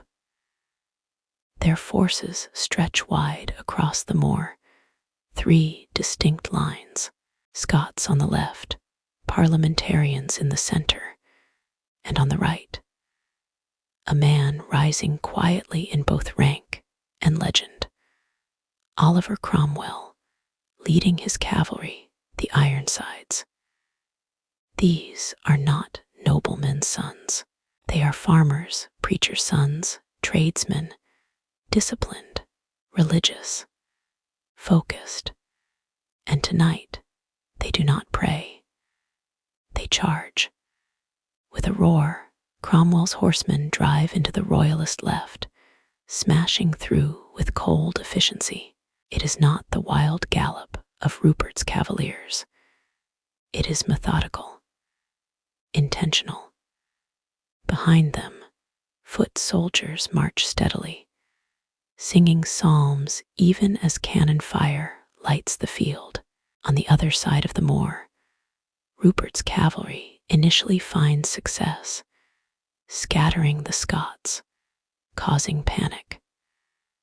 For a moment, it seems the royalists might once again pull a miracle. But Rupert makes a fatal error. He chases the routed Scots too far, loses cohesion, loses contact. And Cromwell, waiting like a hawk, turns his Ironsides back across the field. What follows is a maneuver spoken of in awe for generations. Cromwell's horsemen sweep across the moor, flank the royalist center, and strike with brutal precision. Rupert's cavalry, returning too late, finds itself blocked, isolated, ineffective, and the royalist army, surrounded, begins to collapse. It is no longer battle, it is slaughter. The moor runs red. Men stumble into bogs and are cut down. Officers shout themselves hoarse, trying to rally broken lines. Standard bearers are dragged from their saddles. The sun, sinking behind black clouds, casts a strange gold light over the dying. By nightfall, the royalist army is shattered. More than 4,000 men lie dead. Thousands more are captured. Rupert flees, his aura of invincibility shattered, and York soon falls to Parliament. The North is lost to the king. It is a victory, yes, but more than that, it is a symbol. Marston Moor proves that the old ways, the gallant charges, the noble duels, the reliance on titles and pride, cannot stand against discipline, strategy, and purpose. And it is here that the legend of Oliver Cromwell truly begins. He is wounded in the neck during the battle, but does not leave the field. His Ironsides obey his every command, and where once he was seen as a curious Puritan with ambition, now he is feared and respected as a commander with divine purpose. News of the victory reaches London days later. Church bells ring out. Thanksgiving sermons are delivered in hushed tones, mixing awe with relief. For once, the tide seems to turn. But even in victory, new questions arise. The Scots had fought well, but they did so for Presbyterianism, not for parliamentary reform. They want a new religious order. Cromwell's independents, many of them radical Puritans, want something different. Cracks begin to form, even among the victors. And the king is not finished. He retreats to Oxford, where his court still sits, and begins anew. For though he has lost the North, he believes he still holds the soul of England, the ancient order, the divine right, the loyalty of tradition. But what he does not yet see, or refuses to see, is that England herself is changing. The war is no longer about parliaments and taxes. It is about identity. Who rules? By what right? And how far will men go to see that question answered? As Marston Moor fades into smoke and silence, England marches ever closer to a truth it cannot yet name. And in the coming years, as the war grinds forward, that truth will grow teeth. Next, we ride to Naseby, where the fate of the king and the dream of monarchy itself will teeter on the edge of collapse. It is now the summer of 1645. 3 years of war have scarred the land. Villages stand burnt, churches shattered, the once quiet hills of England echoing with cannon fire and mourning hymns. Sons lie buried far from home, and fathers march beneath banners they never thought they'd carry. Yet, despite the blood and smoke, the question remains unsettled. Will the king rule as he always has, or will a new order rise, shaped not by crowns, but by consent? The answer will come at Naseby. Let me take you to the morning of June 14th. The fields just outside the small Northamptonshire village are soaked with dew, long grass swaying gently beneath the early sun. Mist clings to the hollows, and a heavy quiet rests over the land, the kind of quiet that only comes before a storm. On a low ridge to the south, the royalist army waits. King Charles himself is not far, accompanied by his most loyal commander, Prince Rupert. They have nearly 8,000 infantry, 4,000 cavalry, and the desperate belief that one final victory might still turn the tide of war. Opposite them, the new model army, Parliament's newest weapon, forged not from tradition, but from necessity.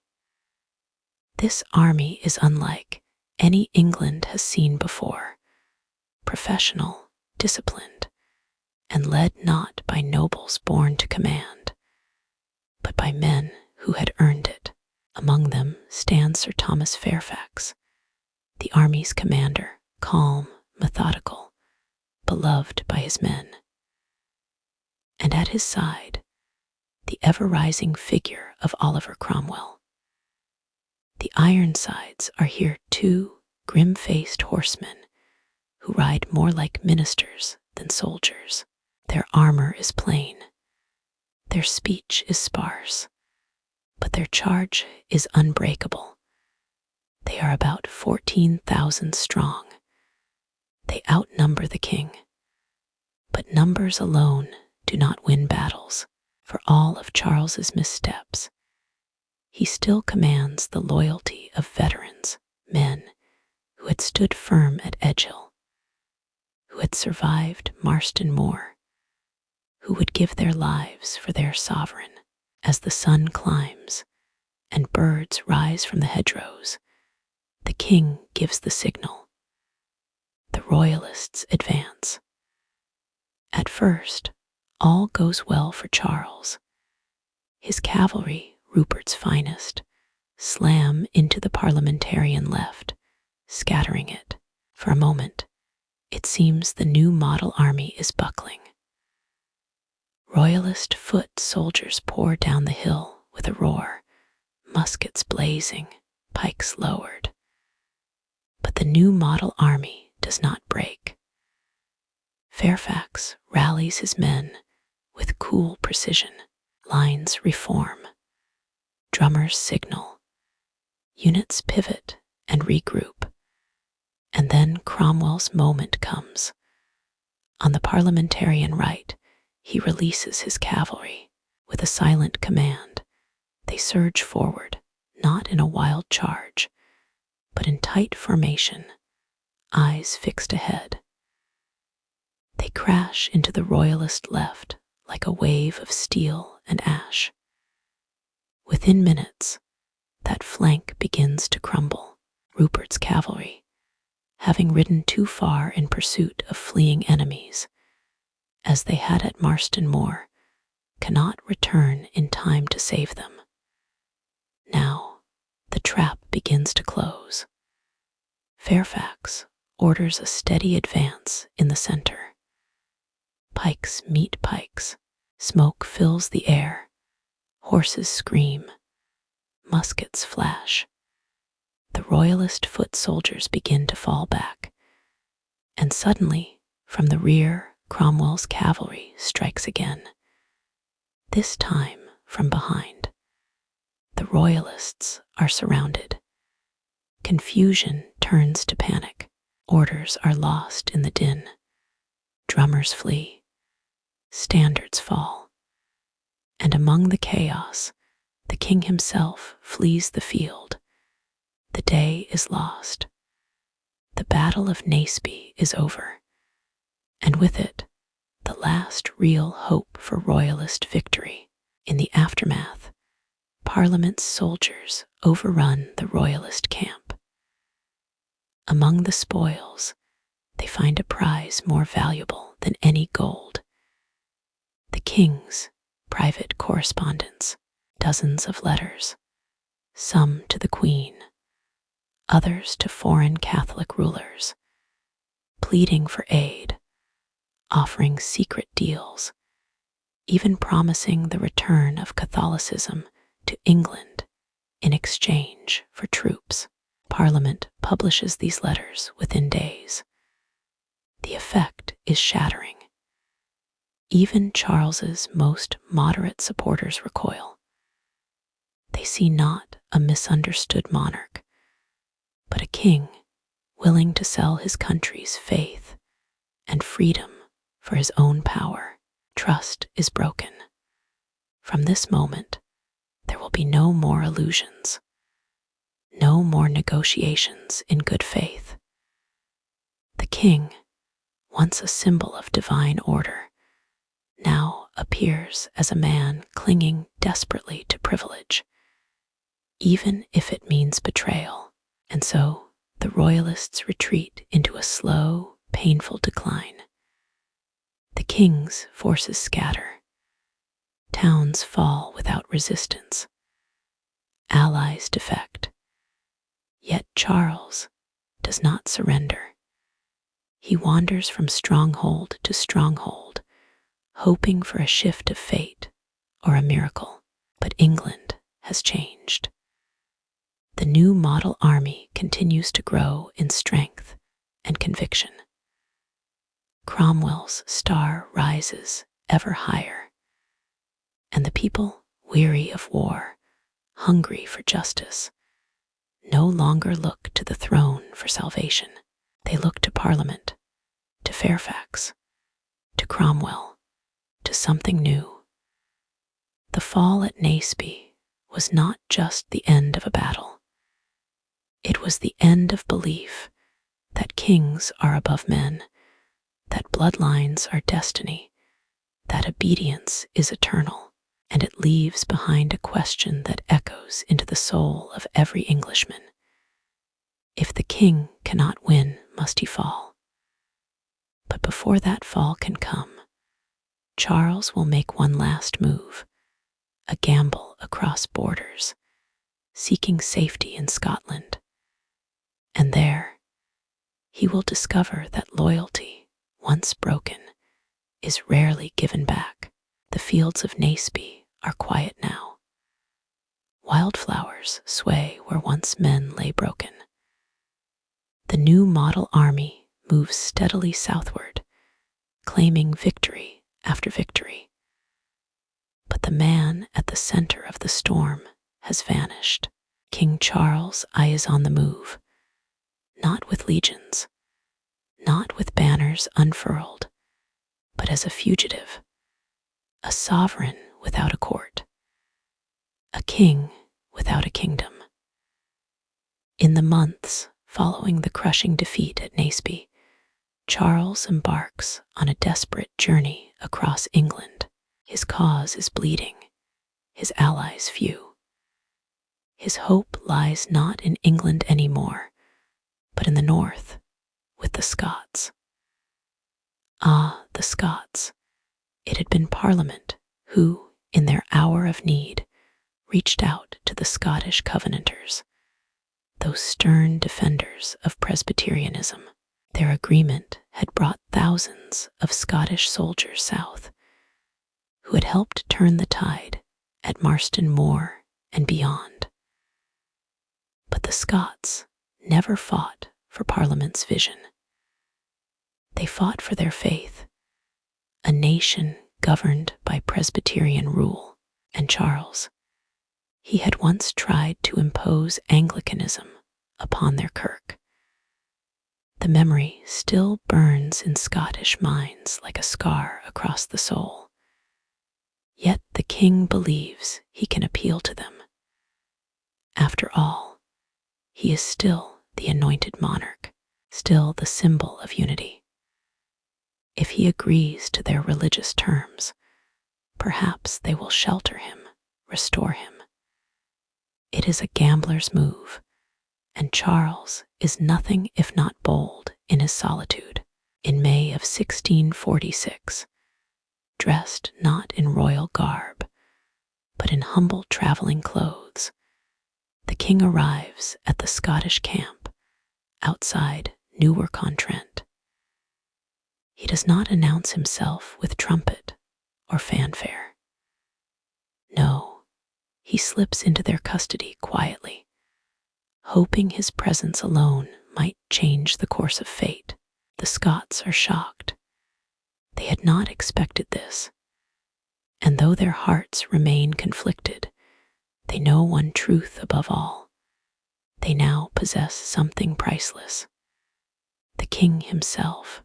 They house him with guarded hospitality, treating him as both guest and prisoner. Negotiations swirl behind closed doors. Parliament sends emissaries, demanding the king's return. The Scots stall, hoping to extract concessions. Charles, meanwhile, tries to strike his own bargains. He offers to embrace Presbyterianism for 3 years, just enough, he hopes, to regain his throne. But few trust him anymore. His history of secret deals, broken promises, and veiled letters has made him a monarch without credibility. And in the quiet corridors of the Scottish camp, a choice is made. In January of 1647, for the sum of £100,000, the Scots hand Charles over to Parliament. The king, the man believed to be chosen by God, is sold like cargo. The transaction is cold, administrative. A receipt is signed, and Charles is delivered south under armed escort to Holdenby House in Northamptonshire, his first true prison. The man who once ruled kingdoms with a signature now needs permission to walk his own gardens. And yet, in this captivity, a strange hope flickers in his eyes, because Charles, even now, believes that time will work in his favor, that divisions in Parliament will widen, that the new model army, with its radical ideas and dangerous independence, will frighten the more moderate voices in London. And perhaps, just perhaps, someone will see the value in a king once more. His instincts are not wrong. Even in victory, Parliament is split. Some want a full constitutional monarchy. Others want limited reform, and still others, more radical, more dangerous, begin whispering of something unthinkable, a republic. But most still cannot imagine England without a king. Not yet, and so Charles, Ever the chess player begins a new game from his cell. He writes letters, sends envoys, promises things to all sides, knowing full well he cannot deliver them all. And as tensions rise between Parliament and its army, the king sees his moment. In June 1647, a bold act takes place. Cornet George Joyce, a junior officer in the new model army, rides to Holdenby House with 500 men without orders and removes the king from Parliament's custody. Just like that, Charles is in the hands of the army. It is a dramatic shift in the power dynamic of the war.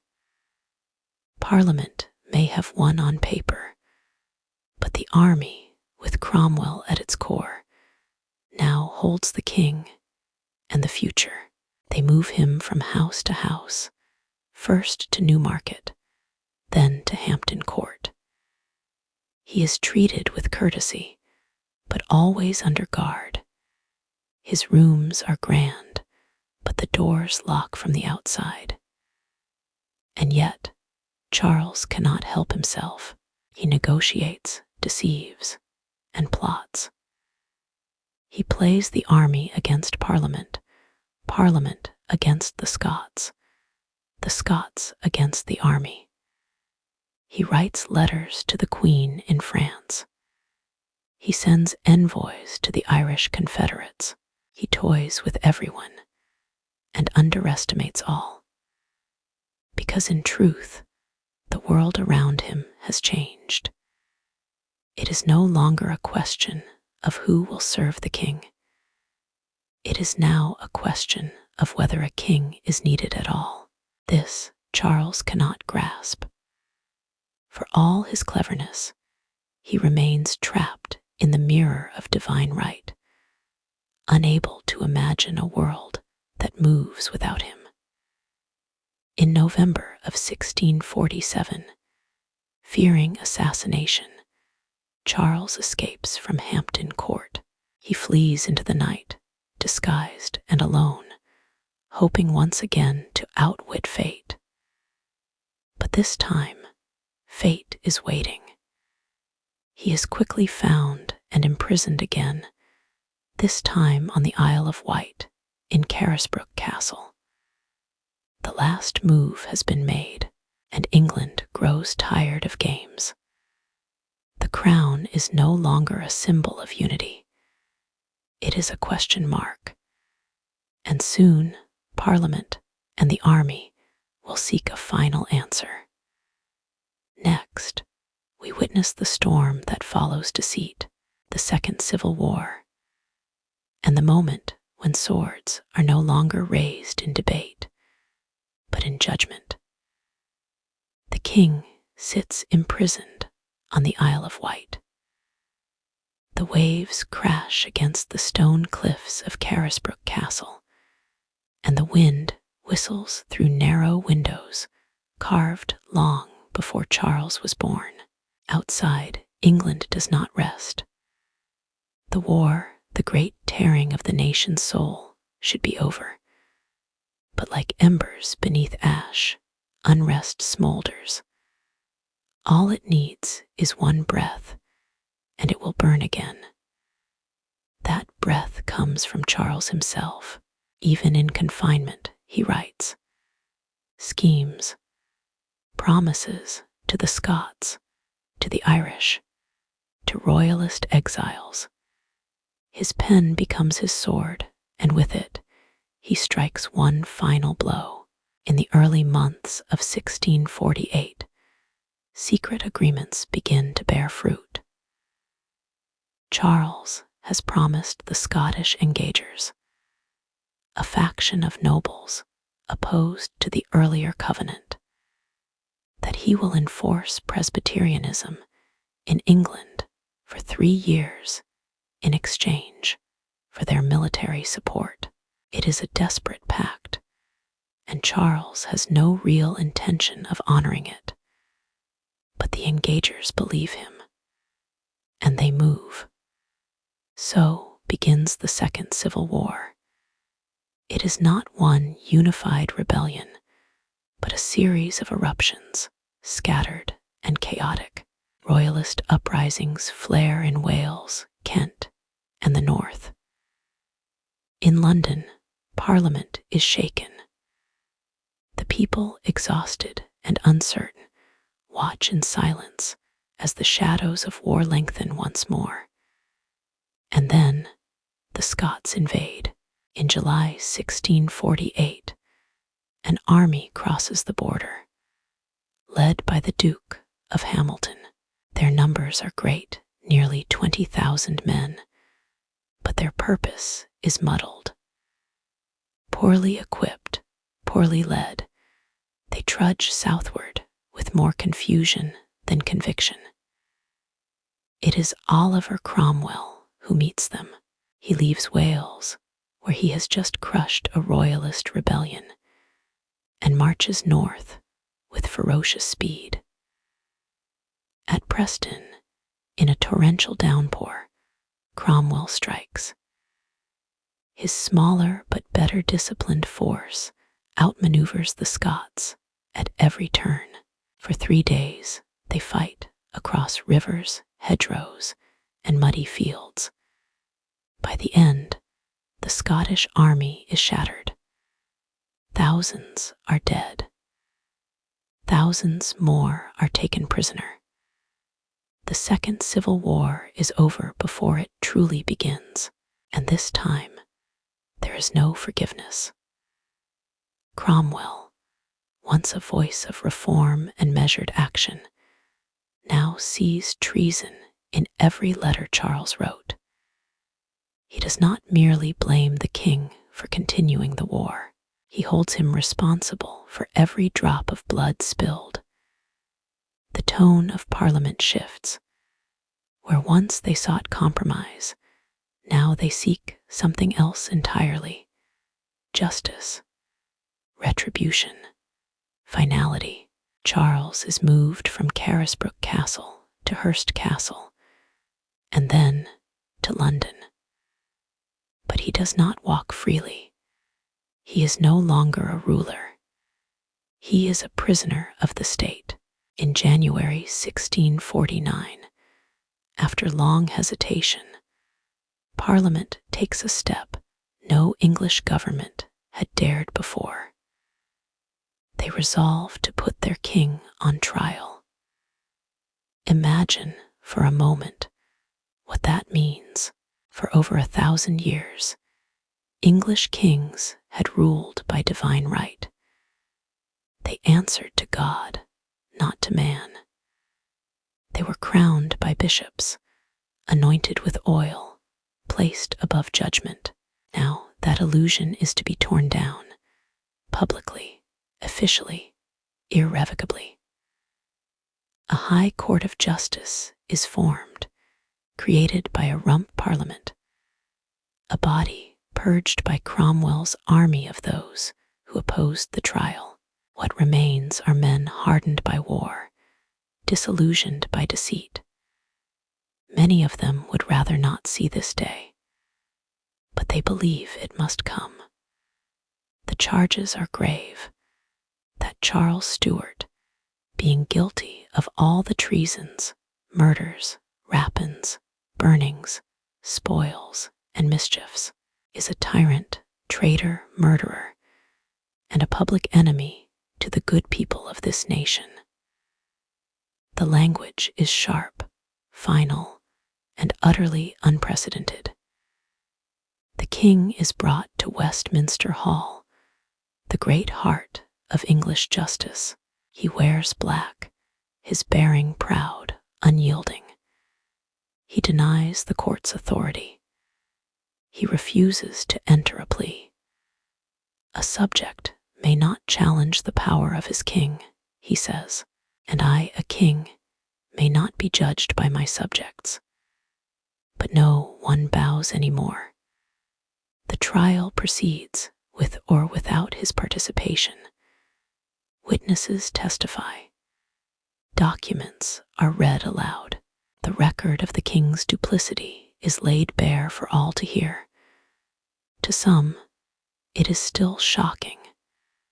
To others, it is a long-delayed reckoning. The court deliberates. There are doubts. There is fear. But on January 27th, the verdict is read. Charles Stuart is guilty. He shall die. Outside, there is silence. Even now, many do not believe it will happen. Kings do not die by the hand of the people. Kings are deposed, exiled, perhaps even assassinated, but not tried, not executed, not like a common criminal. And yet, that is exactly what awaits him. On January 30th, a cold Tuesday morning, Charles rises early. He dresses with care, black cloak, white linen shirt, to avoid trembling from the chill, being mistaken for fear. He walks through St. James's Palace, then along Whitehall, through a corridor lined with silent soldiers. At the banqueting house, a scaffold has been erected. It is surrounded by troops. Cannons stand ready. No crowd may intervene. He steps out beneath a gray sky. Snow drifts on the breeze. He addresses those gathered.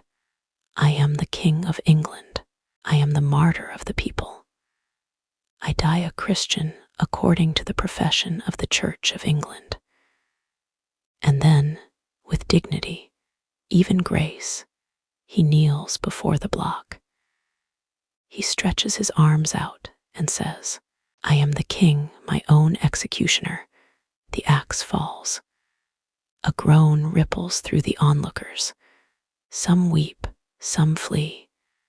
And England is without a king, not deposed, not fled, not hidden, but dead. And what follows is a question few are ready to answer. What happens when the crown is not passed down, but broken in two? In the final chapter of our tale, we follow the birth of a republic, the rise of Cromwell, and the strange, fragile silence left behind by regicide. The axe has fallen. The scaffold is empty. Snow gathers on the wooden planks of Whitehall.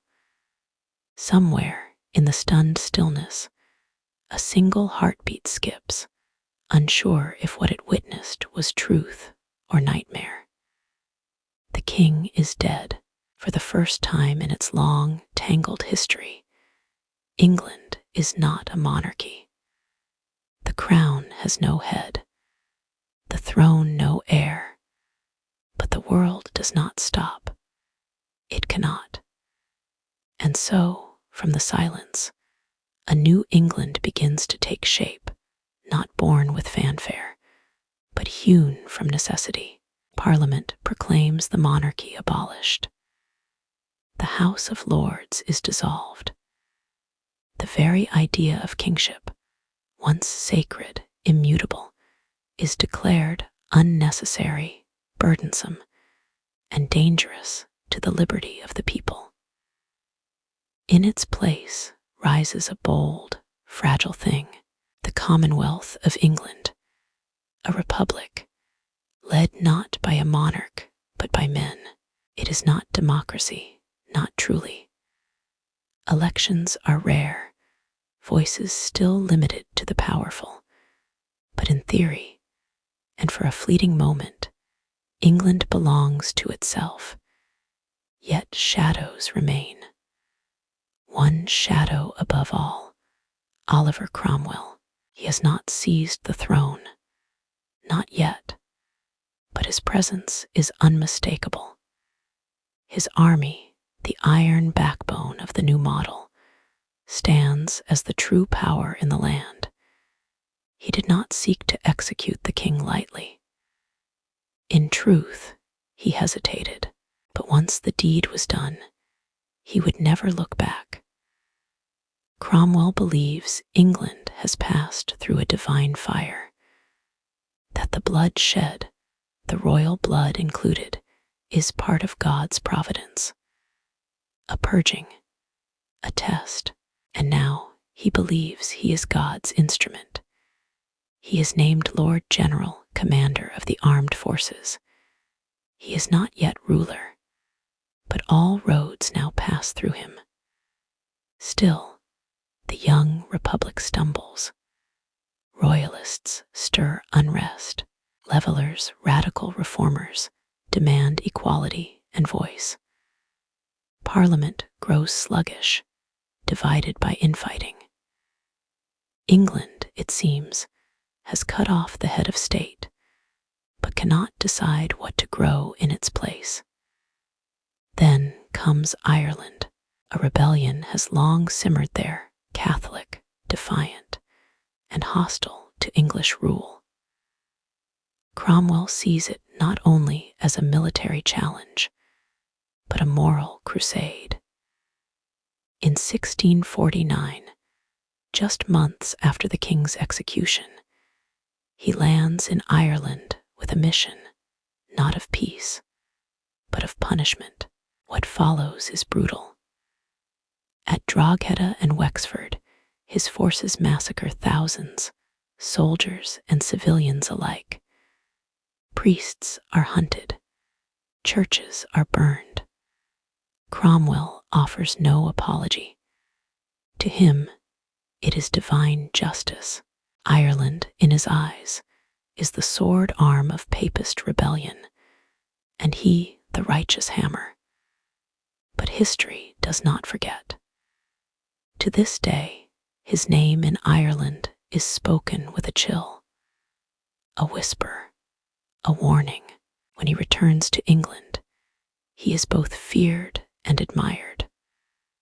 A man of godly conviction and ruthless will. Meanwhile, Scotland, once his ally, then his foe, has crowned Charles II, son of the slain king. The boy has fled abroad, but the Scottish people are not yet ready to live without a steward. They offer him their allegiance and their army.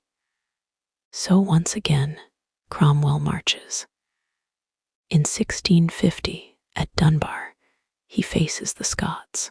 Outnumbered, outpositioned, his army stands on the edge of ruin. And yet, he wins. In a dawn assault through rain and fog, he scatters the enemy.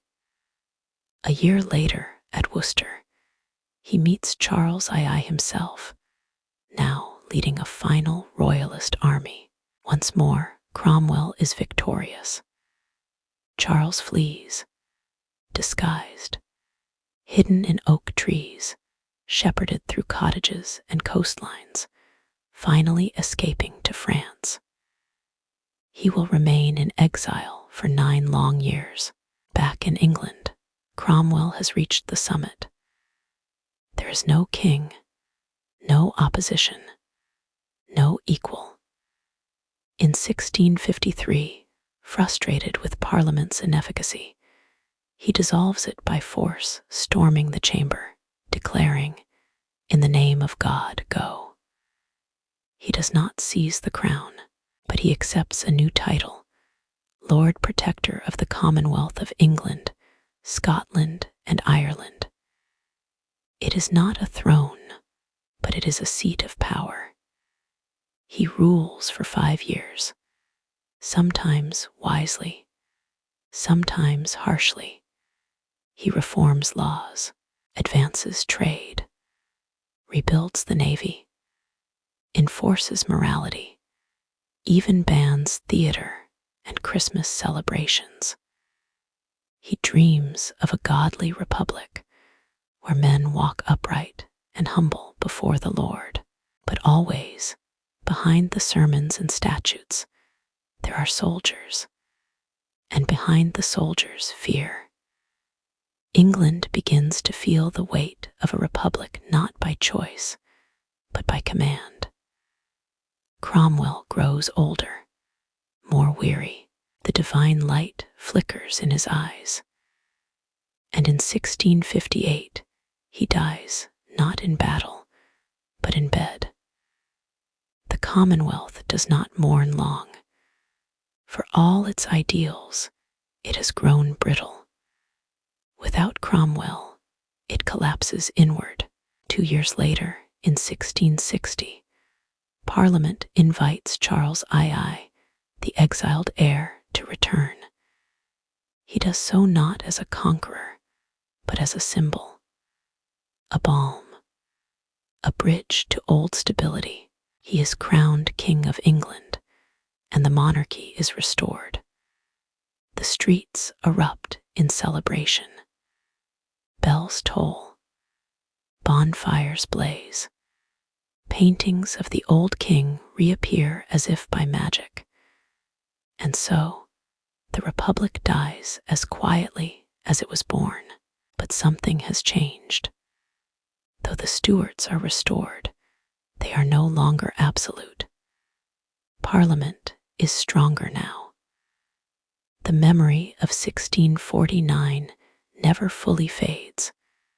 The axe at Whitehall did not just take a life, it etched a scar across the English soul, a reminder that even kings can fall. And now, dear listener, the tale is told. You've walked the roads of war, crept through castles, and stood in courts of judgment. You've watched a nation question its soul, and felt the hush that follows revolution. But tell me, from where are you listening tonight? What time is it where you are? Does the world outside your window seem just a little quieter now? I hope this journey carried you gently into rest. If it did, I invite you to leave a like or a comment below. Let me know where you're watching from. Was this your first time hearing the tale of England's Civil War? And if you'd like more peaceful, immersive journeys into the past, you know where to find me. Thank you for spending this time together. Good night, Crescent Moon.